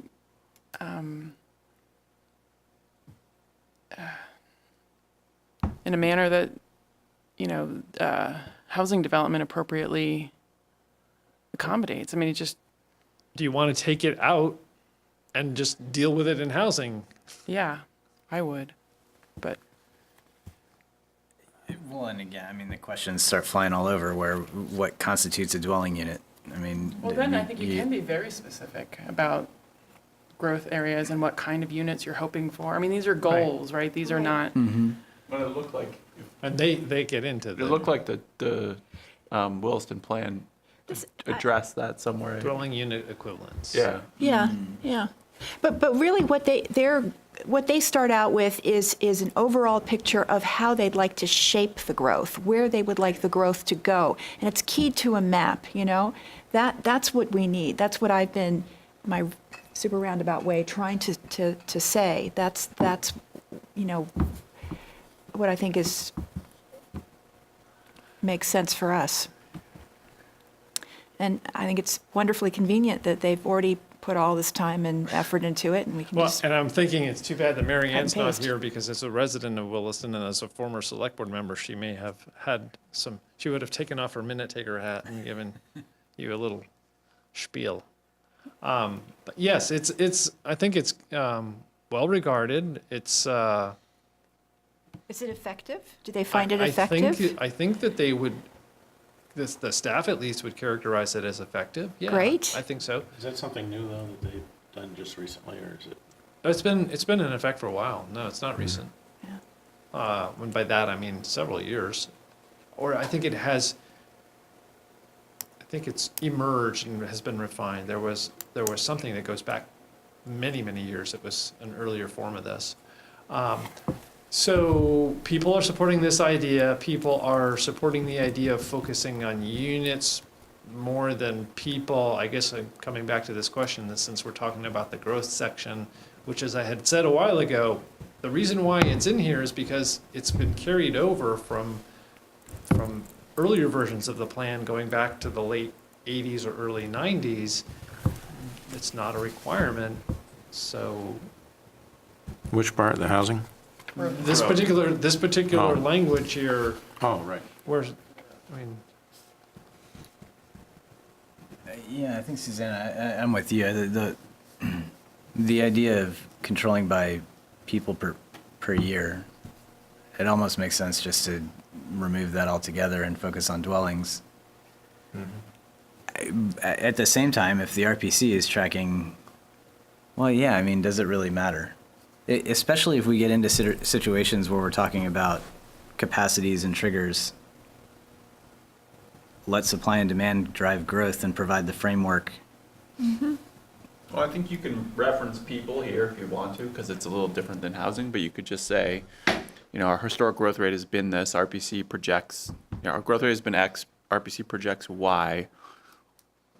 Future growth in Shelburne is covered in the housing, where we then talk about units and the plan, blah, blah, blah. But, I mean, it does seem logical here to talk about people in a growth standpoint.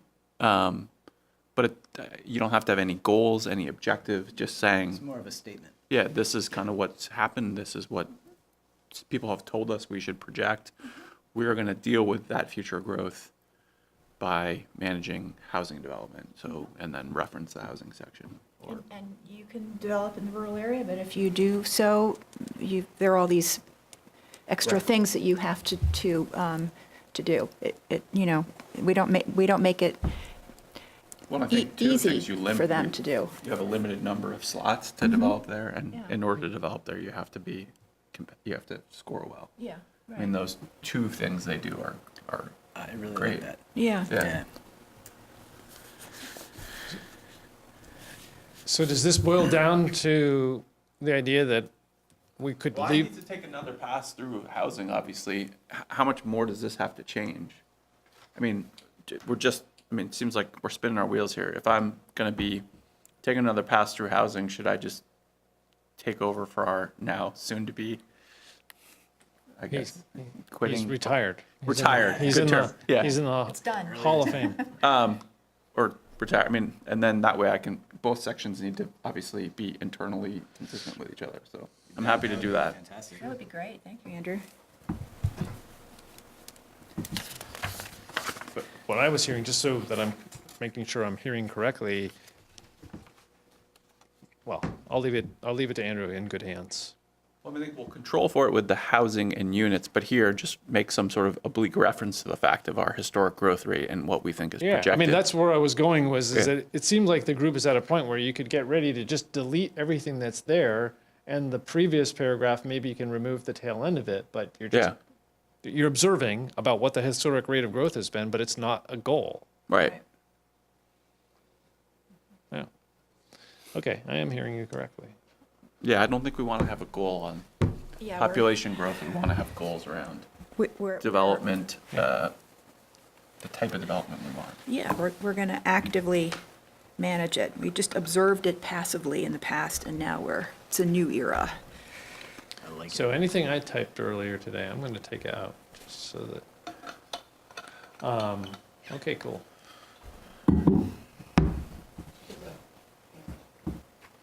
Oh, there, what? Yeah. Before you conclude this section discussion, forgive me for being late in the process with you. I was looking the last couple of days at this section. I think I caught at the end, one of the goals gets into town infrastructure a little bit, and I don't recall which one, but it's toward the end of the section. It seems to be very weak on referencing to stormwater infrastructure, and I think that Growth and development? growth in that section, yeah. I would think we'd want to tighten up a forward look on stormwater for our water quality protections. And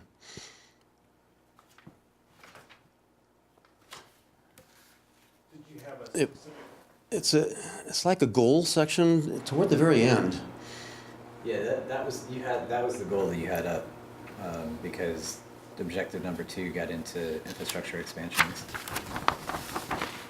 It's talking about many of our other utilities, but Is it objectives, concentrate infrastructure expansions in the growth areas? Is that part of it, or? Talks about municipal sewer system under town. yeah, I think that's it. When considering any changes to future sewer allocation, recognize primary, future land use. I don't think you want to be able to start making the public more aware of the impending changes in stormwater infrastructure and what we want it to be looking like, so it's doing more on-site filtration rather than putting it out of pipe and, Don, I was just wondering, we probably have maps of the town that show our soils, right? That's probably available through the BioFinder, so that we could. Well, there are soils maps in the town plan. I don't know if BioFinder gets into soils types. Yeah. It would just be so nice to, have regulations that plan by, infiltration capacity. Like if you have a lot where there's really good infiltration, this is what, Yeah, I know in the this, town and then- collection of maps, there's Yeah. one that addresses If soil not, capacity for septic. yeah. I don't Would that be know, don't know tied how into accurate it the is, but there's a I map would there. think you could, yeah. Yeah. I think we could, but not just in the rural area, but everywhere, I would think, yeah. Yeah. To try and leverage the natural capacity of the land as much as we can during development.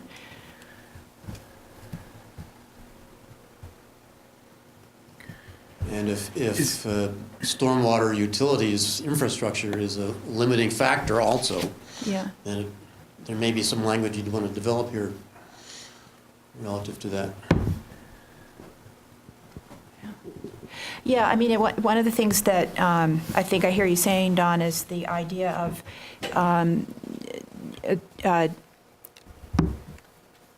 using stormwater infiltration capacity of the land and where there are impacts that we're trying to manage and things like that to kind of a finer grained approach to land use regulation. I mean, almost like that might be in the form of an overlay or something like that. I don't know, like a watershed overlay.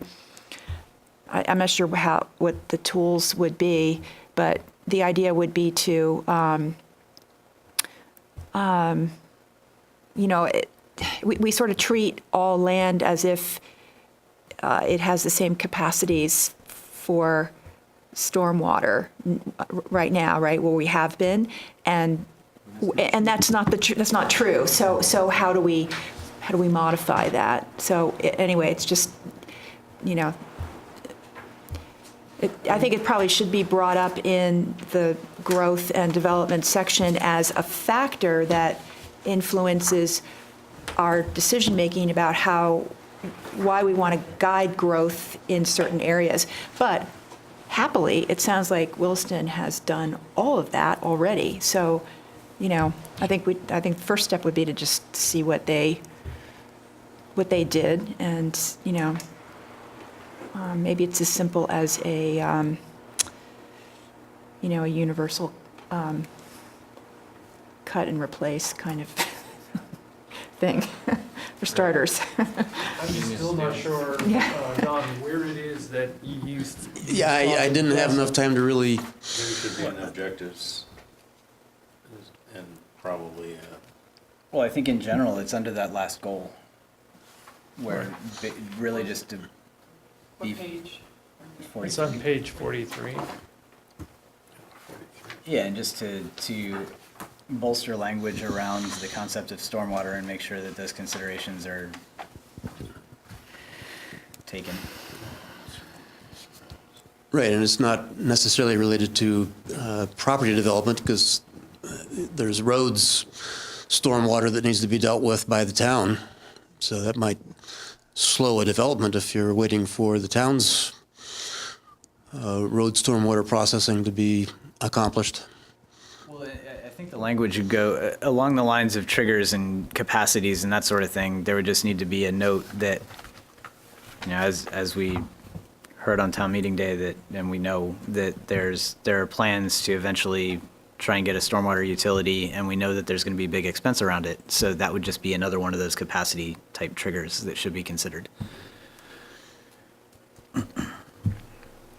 Are you gonna, are you willing to go home and develop language and email it so that we can share it and then Yeah, I incorporate it? can try to spend some time on it, yeah. I just caught it kind of the last minute, that's why I'm here tonight.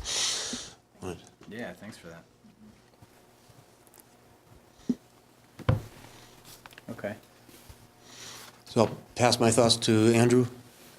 Yeah, that'd be fine. Okay. Excellent. So does that close out growth and development for now?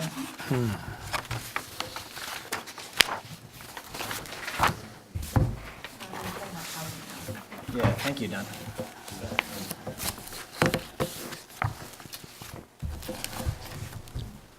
So,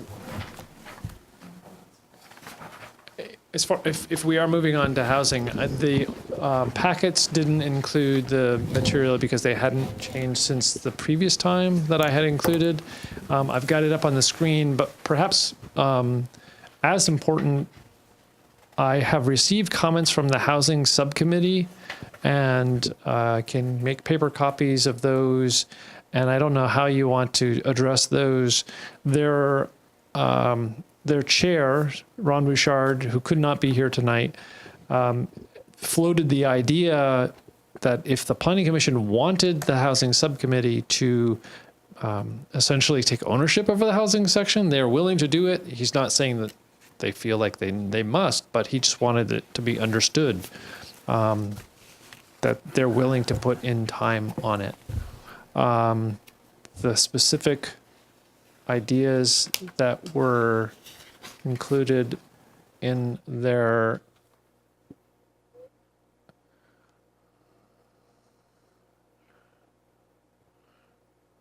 and I apologize, the format was a little bit different. The words "where appropriate" that had been added concern them.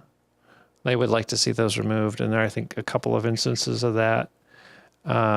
Yes. And then in 7, they're asking what's been done to support the policy that talks about the maintenance, rehab, and restoration of existing housing stock shall be encouraged. And so what's being done to support this? Are there density bonuses or incentives in the regs to support this? I think really some of where the Housing Subcommittee is coming from is that they would like to actually see the regs reflect the policies that are encouraging housing, but yet don't have significant density bonuses available. And again, same comment for 8. It's like, what's being done? So essentially they're pushing density bonuses or suggesting strongly, since it's one of the few things that the town can offer as an incentive for housing, is density bonuses. And then moving into their recommended action, same thing. Is it being done? And then I think something that we have to take note of, the comment in the recommended action number 2 that says continue to participate in regional housing discussions with particular emphasis on affordable housing. They specifically mentioned the CCRPC's Building Homes Together program, which I've got a table, I believe, in the packets that has what the number of new housing units that process is trying to see built. So the Housing Subcommittee is basically supporting having the town subscribe to that number. And then number 2, re-examine density.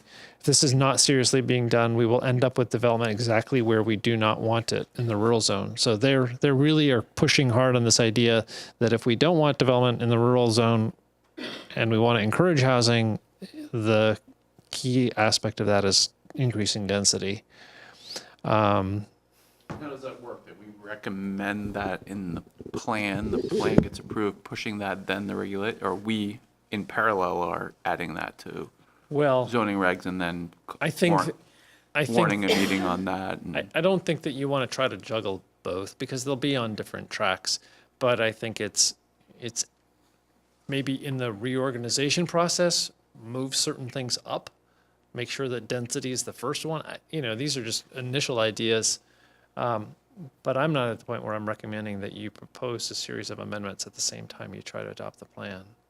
I mean, you could. One of the things that I think is sort of a parallel to this is about density is, like the Quiniesca project is sort of a case in point of a project that the density that is theoretically allowed under the zoning has been reduced because we, as a community, it turns out in the public process period, people find that to be, unappealing for a variety of reasons. And I think, I would suggest that we prioritize,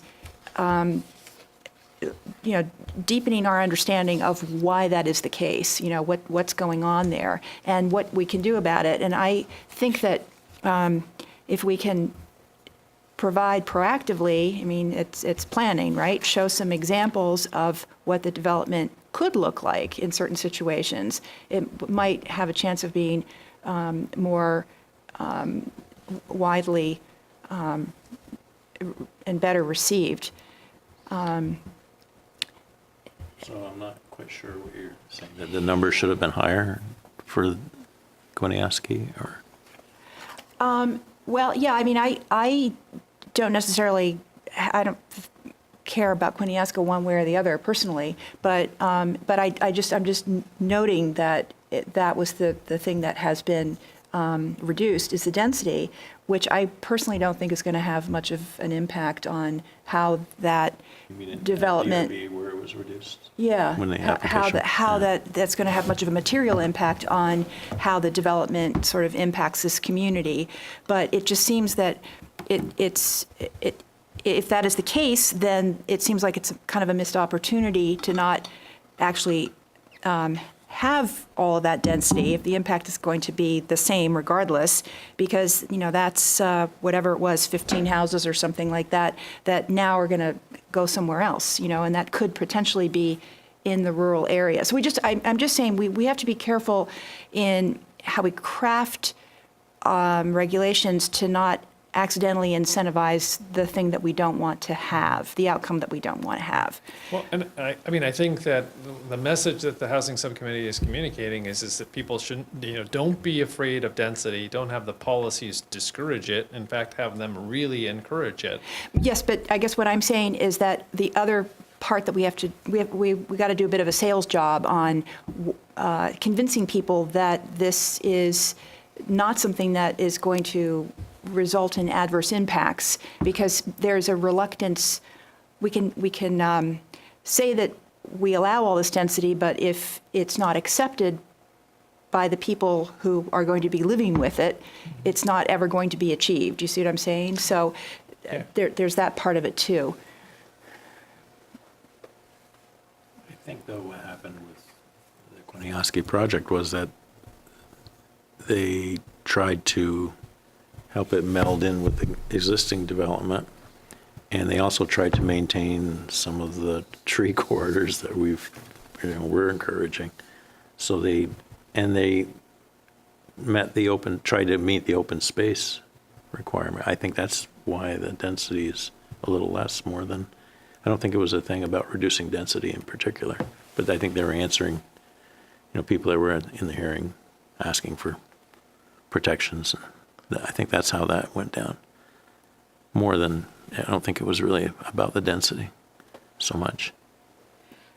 So in terms of the discussion of housing overall, since I don't want to take away anything that Andrew might be talking about, I wanted the group to have the Housing Subcommittee's comments. You have them now. Andrew has them. You've had some discussion about them. I've tried to represent Ron's point of view in his absence. If there's anything that you want to to discuss to maybe guide Andrew as he tweaks this? I would say go nuts. My one comment, though, is that the packet that we had from the last time on housing and what we just got, there were some edits that were previously done that aren't reflected in here. Oh, in this document that Ron has done? Right. Yeah, and there's a glitch reason for that. Yeah, I mean, But mostly just to say that, like, let's make sure that. Yeah, no, I was just gonna use the document we have and then add in those, yeah. look over his Yeah. comments and figure out how to do Right. it. But I guess the reason I ask, my question is more, I mean, I don't disagree with what he's saying, and I think I agree with what Kate was just saying, but, you know, What effect would it have on the text? well, just how detailed can we get in this housing section in terms of density and, you know, like, I mean, we can, you know, because the teeth are in the regs, not Right. this. Yeah. So, you know, should we even write up, like, for example, regulations should include, you know, like, effectively write new regs in the plan, or sort of reference them as an You're example? talking about trying to make the plan shorter, for Right. one. And that's going to be difficult because it's a difficult thing. I'm thinking primarily in terms of reordering and maybe putting certain things ahead of others just because if they're the first example of something, then people may attach more significance to them. And then I wouldn't see significant changes to what's already here because it's already talking about density.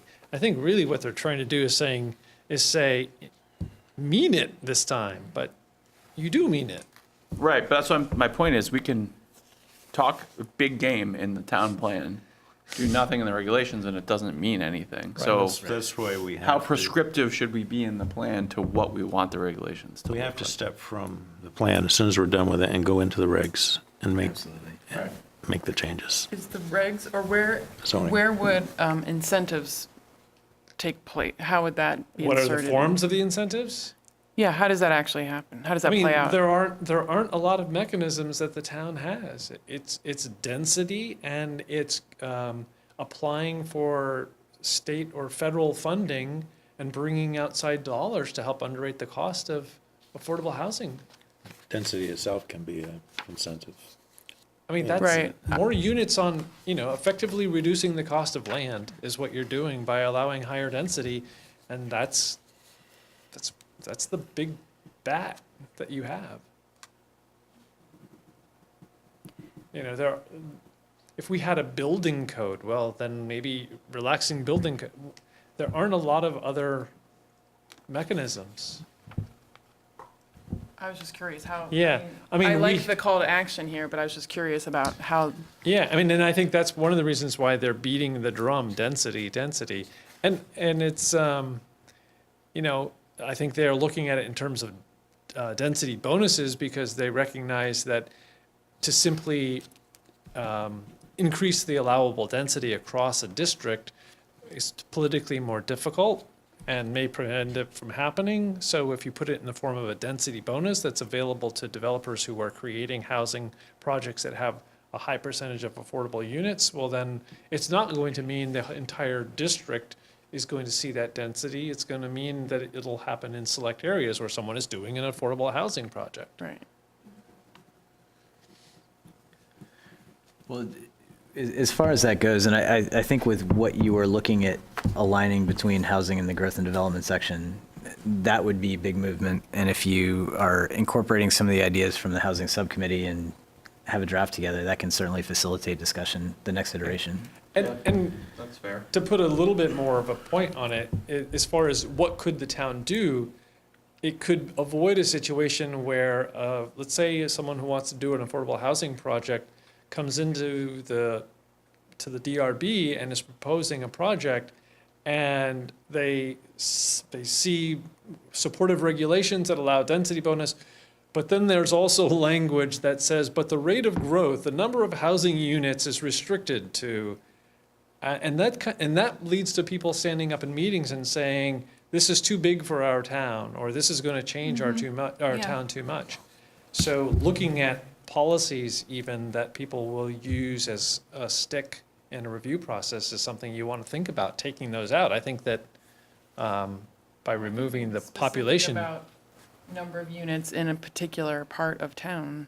Right, if you make it Feels geographically appropriate. specific Right. and you do something more like what Williston is doing, or you exclude affordable from the calculation, or you somehow tweak the definition, right? But you don't do that in your plan. It's, Right. that's the next step. That's helpful. But we can add things like, create predictable policies that help, make the overall vision of growth desired more understandable and predictable, and to people, so they can understand where we're going. I don't know if this is the time to bring this up, but, I think that I really would like to, we're going to sell people on density. I think, platting out the land in advance, that to show how this could happen is going to be what gets people to buy in. We're talking about a hamlet. Well, what does that look like? What would a new neighborhood in the growth area look like? I think that's how you're going to get people to say, yeah, okay, I'm cool with, this kind of density. If they see that, there's going to be, it's going to be value added. So anyway, that's not, it's more of a regulatory tool, but I think it's appropriate to speak to some of those techniques in the housing section. At some point in tonight, it could be now, it can be later, I thought it would be later, I was going to share with you a map that the committee has made, the Housing Subcommittee made in response to the request to talk about hamlet locations, so Please, whenever. Yeah, let's do it now. Okay. I don't think there's a whole lot of later, given Okay. the hour. Yeah, the map that they came up with is conceptual. It came about as a result of the discussion at a single meeting, and they talked through the criteria more than compiling them and scoring them numerically, but they did look at I think probably 6 or 7, including multiple locations. And this is what they came up with. They came up with a location that's on Irish Hill Road, that's O'Brien one. the O'Brien property. That was, and I think they felt some responsibility to try to do one in rural or edge and one inside.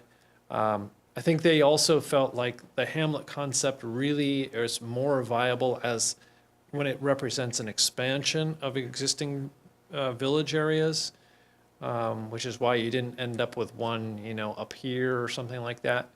So anyway, those are the two areas that they. What's the other one?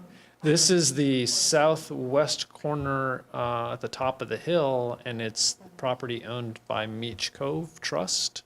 So this property here is the property that's the Shelburne Vineyards.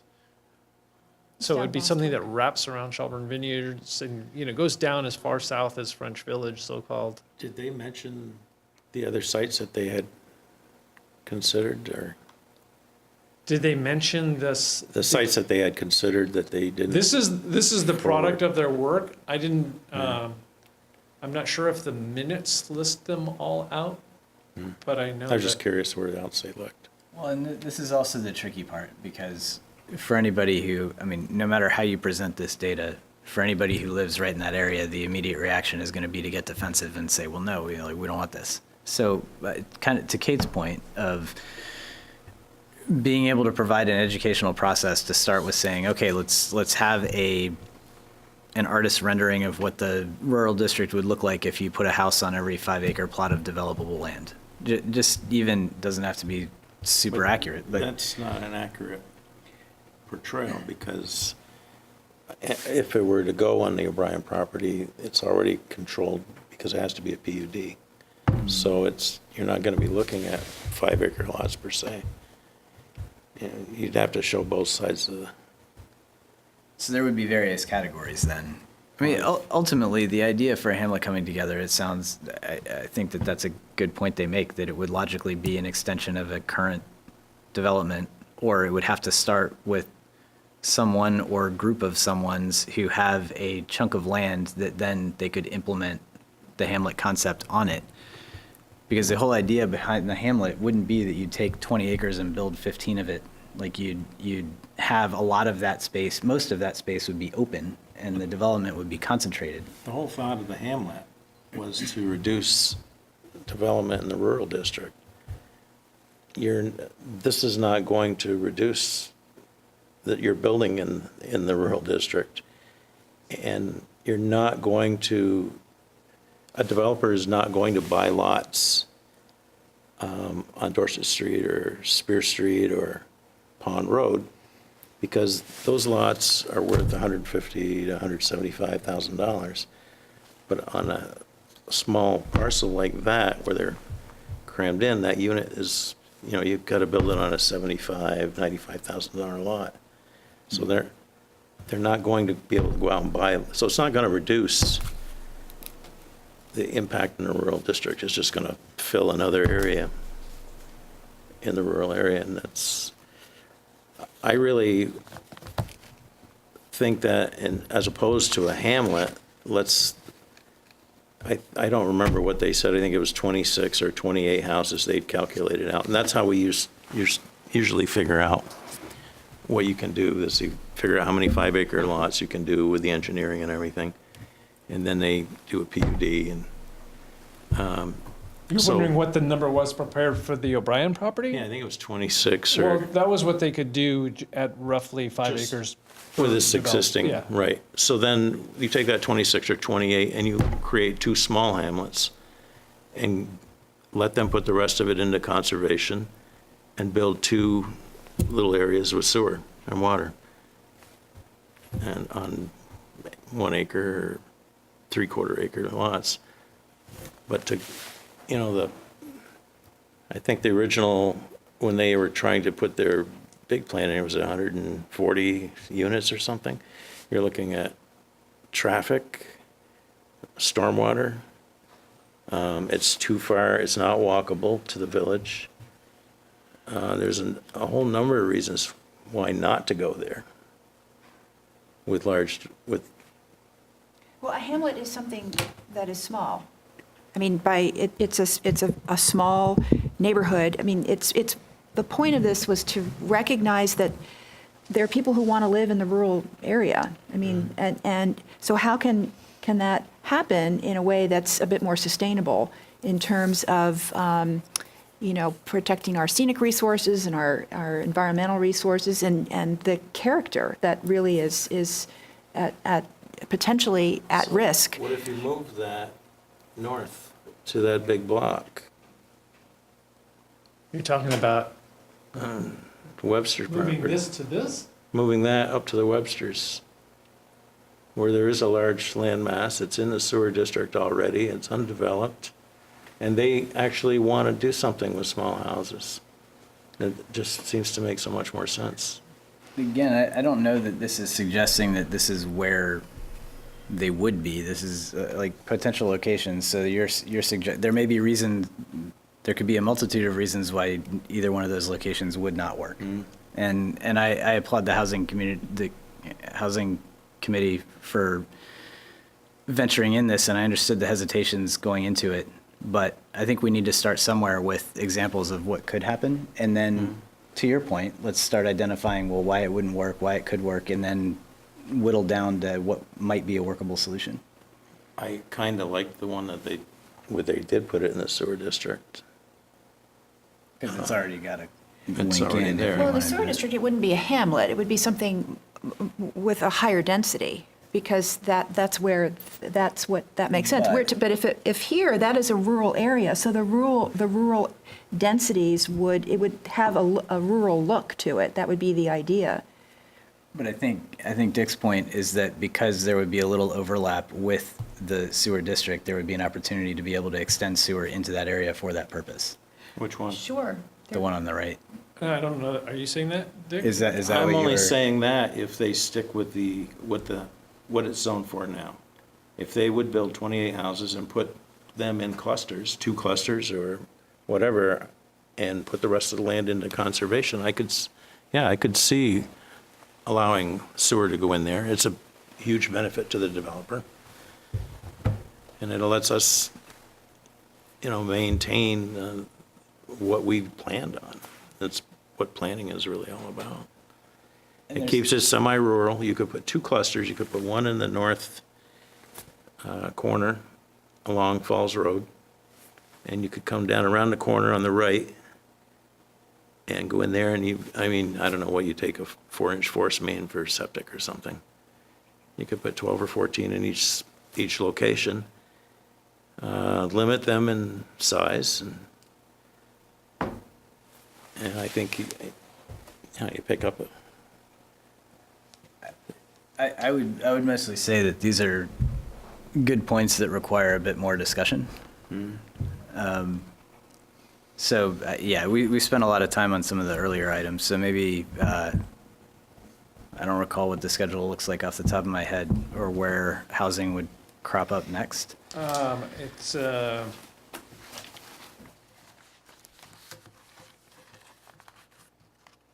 Did we answer the question if we should entirely punt that section to the Housing Committee? Or was the answer, no, thank you, but the comments are helpful? I mean, I'm all about, I think we can handle it.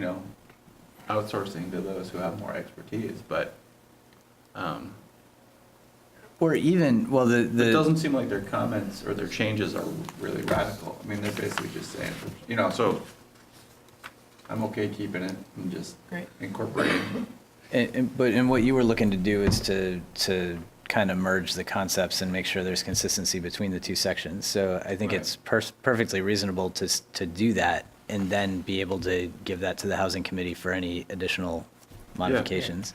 and I think they would look forward to responding to whatever edits Andrew comes up with. I think they're prepared to do more work with hamlets, but they realize that that's really not going to get done in this horizon. So as far as the overall timeframe, if we get over the hump tonight, then the next revisit on housing would be second meeting in April, and the next meeting in 2 weeks would have historic and cultural, and the biggie really is natural resources. And there have been, is Dawn still here? No. They've had a small group of people working on that, and they've had recent contact with Kate. They'll be talking about that next week, so that you'll have their input in time for your meeting in 2 weeks. So that's really the biggie next time. Towers and telecom also due in 2 weeks? Well, that's got this kind of separate marker that, yeah, it was different from the rest. Supposed to be me, And yeah. it's, It's short. some of it gets into, it is short, and it gets into this question. You had recently emailed me some of the stuff about 5G technology and whether or not we revisit any pieces of it because of that. I had a seminar on You sent that to Solar City last week. I can I'm trying send to it. remember if I I sent can that send it out. to her easily. The regs have changed quite a bit. Yeah, so Suze, there's a good article in the New York Times maybe 2 days ago about how 5G technology of telecom is gonna impact towns in big ways. So, traditionally now you have, I don't know how many towers we have in Shelburne, but it's a tower here, you put one on a church steeple, you put one on your water tank, whatever. 5G is gonna be like 50 to 100 feet apart, little tiny things that could be on every lamp post type thing. Aren't they, There's So some- it could have a pretty significant impact primarily in the village, I think. So it's gonna be the historical group. We probably wanna have them. is that what's on Kevin's poll? Yeah, I was just gonna say, I don't know if that's 5G per se or not, but it's very similar in appearance to some of these things that are in the article. Yeah. And the saving grace is that, well, at least in the National Register Historic District, there is some degree of review, and that's why the HPDRC got a chance to see it. We reviewed the one next to Kevin's, but not one or two that are up on Route 7. But there, if you want to see one locally, because the result of the HPDRC's review was to ask for a change in the shielding or the enclosure that was a little bit better than when they originally proposed And it. this is where? It's Like on the Kevin's- pole right near Kevin's, Clayton's The- right here. Coffee shop, yeah. They did some amazing ones, that I think I have a picture of somewhere, in the French Quarter in New Orleans, because a couple years ago, they, did the Super Bowl there, and they needed to Add a lot of info get for ready pretty quickly, and, and it was the French Quarter, and people were, had to be done a certain way. So anyway, it was very kind of nifty how they pulled it off, and apparently super effective. So I'll see if I can dig out a picture of that, because these things can be, Yeah, I mean, the pros and cons are really interesting yeah. to think about, right? Because there's gonna be a lot more of them. They're gonna be scattered everywhere, but they're pretty unobtrusive. yeah. So, but it was just more like, oh, wow, we're dealing with telecom. Like, Right. this I was seems like also something we thinking should think. about car plug-in spots. Right. And where does that fit into all this? I mean, not to necessarily say anything specifically, but just, Energy and Energy, transportation. yeah, no, I've pushed that. I mean, as an electric car owner, like, yes. I think that's important. Solar City was talking about that too with when you put your solar array in, they can set up a electronic. They're also saying they're not doing any more greenfields. Were you aware of that? Say that again? They said that greenfields are no longer, the state has changed the reg so that greenfields are not necessarily accessible to them anymore. Which, this was last week. Yeah, I mean, I think I've heard some things that have been attributed to Governor Scott that are not necessarily changes in law. I mean, the cool thing about electric cars, honestly, is that you don't need that many stations, right, locally, because you're just gonna plug it in your garage. Tourists. Right, but it's for, yeah, so like, there should be some in the village for people coming through. Or at the museum. It's actually slow, it's obviously a lot slower than putting How long gas is- in your car, so suddenly Is it like businesses 20 have minutes, 30 a strong minutes? incentive, because that person's gonna be sitting there. Yeah. So, Kevin should definitely have one, right? That's your perfect place to go while your car is charging. Or the museum or farm. You're in the yeah. museum, farm, et cetera. And then, you're just, 99% of the time you're just gonna do it at home. And So what do you do, do they charge, you just slide your card in or something, get a? I mean, that's the other thing, is it's not 100% standardized. Some have little RFID things, some it's a card, you may or may not have to be a member of that particular charging network.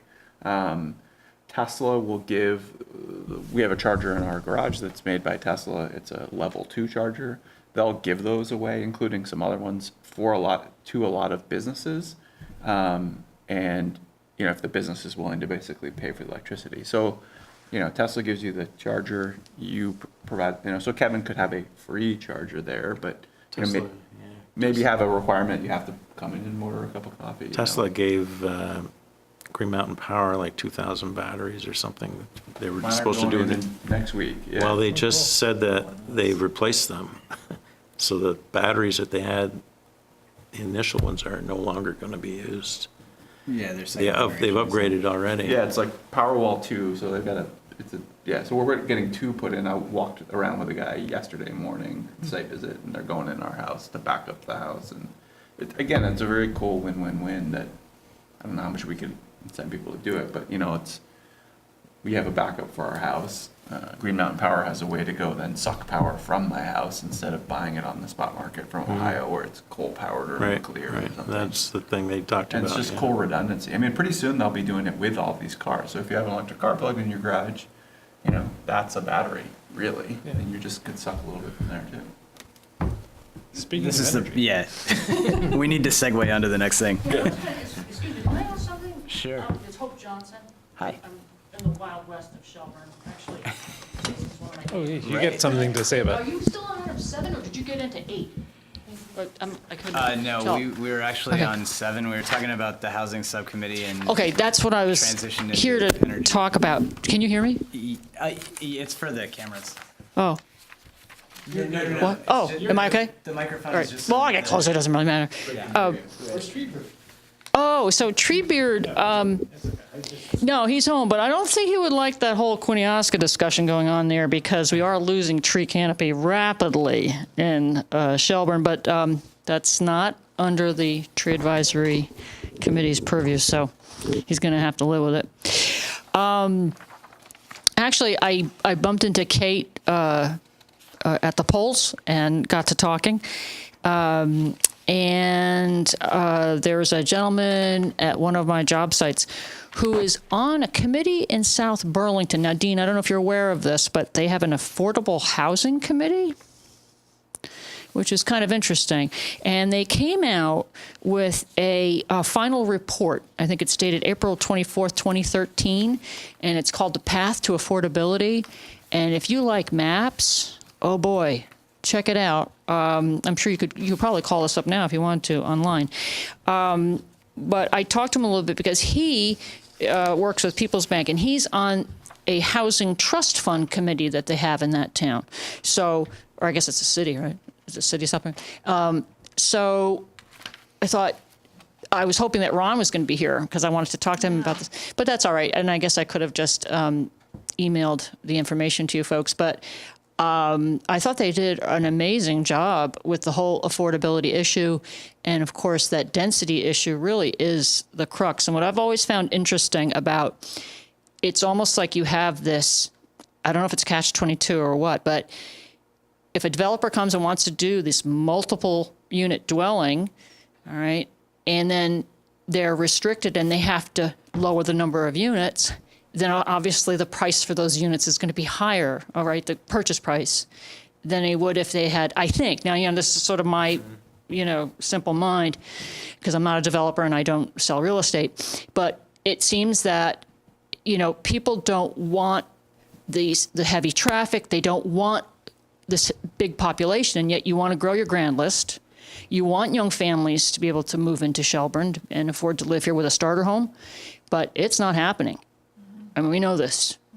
And unfortunately, a lot of seniors retiring, they're leaving because their taxes go up, they're on fixed income, so this is a real challenge. And I think maybe you might find, I didn't really read this in detail, but maybe find some information. Maybe Ron already knows about this, but I just thought this was kind of interesting. Did you know about this, Dean? Or? Yeah, I do.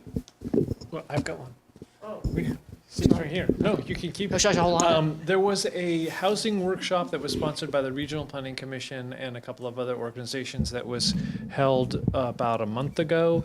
And Ron was one of the few members of the Housing Subcommittee who could not attend, but I think 3 or 4 of the other members did. There were people, if you look in that report, Sandra Dooley is one of the people who was the co-chair or former chair. She was at this conference. So there were people from South Burlington there. So I'm aware of what they are doing and what they've done and the emphasis on density. But I don't believe that the Shelburne Housing Subcommittee has, as a group, taken a look at this report, and they probably would want to. All right, good. Okay, that's really it.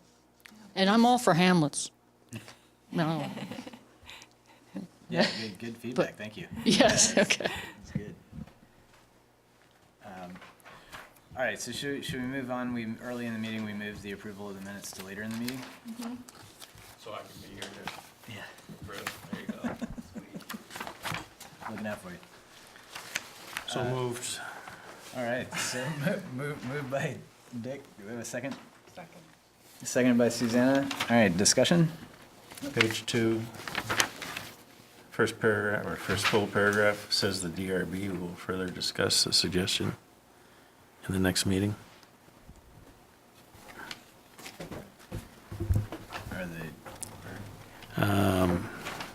And the only other change I had was, that was on page 2. It was just the end of that. It had DRB instead of planning. Yeah, I see that. She's been doing 2 minutes at the same time. And then dropping down 6, 1, 2, 3, fourth paragraph, it said that, I said the town does not want to tell the developer that the development cannot be done in a growth area on the Route 7 corridor just because the proposal for Quiniesky is there. And I wanted to just say that that was an example of what I was, that wasn't necessarily a statement about either, that we didn't want to lose development up there because I don't even know where the context of that came from. So you're gonna say you use the example Because, That- for example. Yeah. Yeah. That was it for me. So just so, because she's going to be working off the tape to do these, and is it as Kate said, that it would be to insert the words, for example, between because and the proposal? So it would be Route 7 corridor, just because, for example, the proposal for. If you're agreeing, then I'm sure she can get that on the minutes. I agree. Any other comments? I did not. We approve with those two changes. We Could- don't have to reapprove, right? Correct, right. Okay. All right, so all in favor of approving the minutes as noted? Aye. Aye. Aye. Okay, so that takes us to updates. Are there any? Yeah, I just wanted to scan the laptop if there were any reminders. I don't have any. I think the answer is no.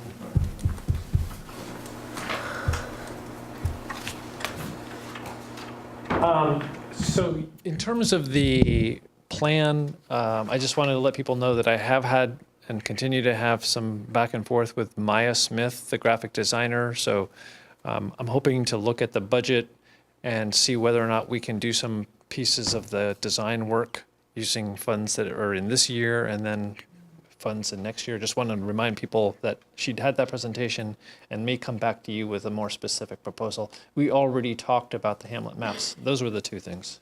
Okay. And just a quote, comment on Maya. I would absolutely love to do that. I think it really boils down to what budget is available to let us know what's feasible. Because we could talk about options all night, but if we can't pay for it, Yeah. that's not going to happen. Yeah, and I remember Jamie was a fan, and he's in a helpful position, Right. having Yeah. been reelected, or having been elected. So, yeah. All right. So, commissioner questions and comments? Anybody? On that note, I would just pass along a formal note that we certainly will miss Jamie on the planning commission, but happy that he's moved on to bigger and better things, and I'm sure we'll still be in contact. And do we need to find a new member? as And well? we do have an open seat now on the commission.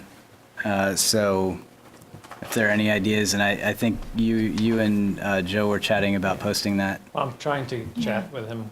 He keeps but canceling waiting meetings, until, but yes. right, yeah. Weren't there other candidates There was a- when you? Yeah. Yeah. Yep, an architect who was supposed to be the next one in line. And Oh, so- great. And so actually, Jamie, Joe, and I bumped into each other on town meeting day, and that was one of the things that Joe was reminded of, that this gentleman, I can't remember his name, but who wasn't appointed, but I think was given the impression that he would be the next one appointed. That would be, yeah, fantastic. Terrific. That was And I believe the short. DRB has some openings too? Is it? Does the Yeah. DRB have? well, yeah, the yeah. DRB 's Mary, Will right? need to be, her term was coming to an end, so her seat will be needed to be filled, and I'm not sure that any others. So hopefully people will apply for those positions too. I wonder maybe we should put something on Front Porch Forum just to let people know. Yeah, Joe Yeah. has been focused on getting the select board agenda for next Tuesday to include the reappointment of everyone who has said they will stay on, and then after that, it focuses on filling the seats that are not reappointments, and that takes place 2 weeks later. And when do we, like, Right. when do we need to, don't we have to discuss like roles for? Reorganization of this Yeah. group.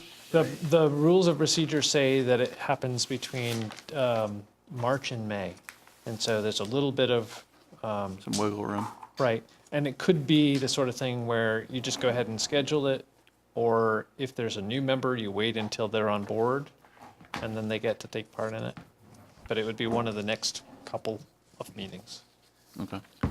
And I'll make an open statement that just given travel schedules and several unknowns, if anybody's like interested in the chair spot or something, I'm not trying to retain anything or any of that. I'm happy to do it if there isn't a strong desire, right? Well, thank you, Dick. But just something to think about. Yeah, all right. So then the next one is other business correspondence, and most importantly, adjournment. Is there a motion to adjourn? So moved. Second? Second. All right. So moved by Andrew, second by Susanna. Thank you.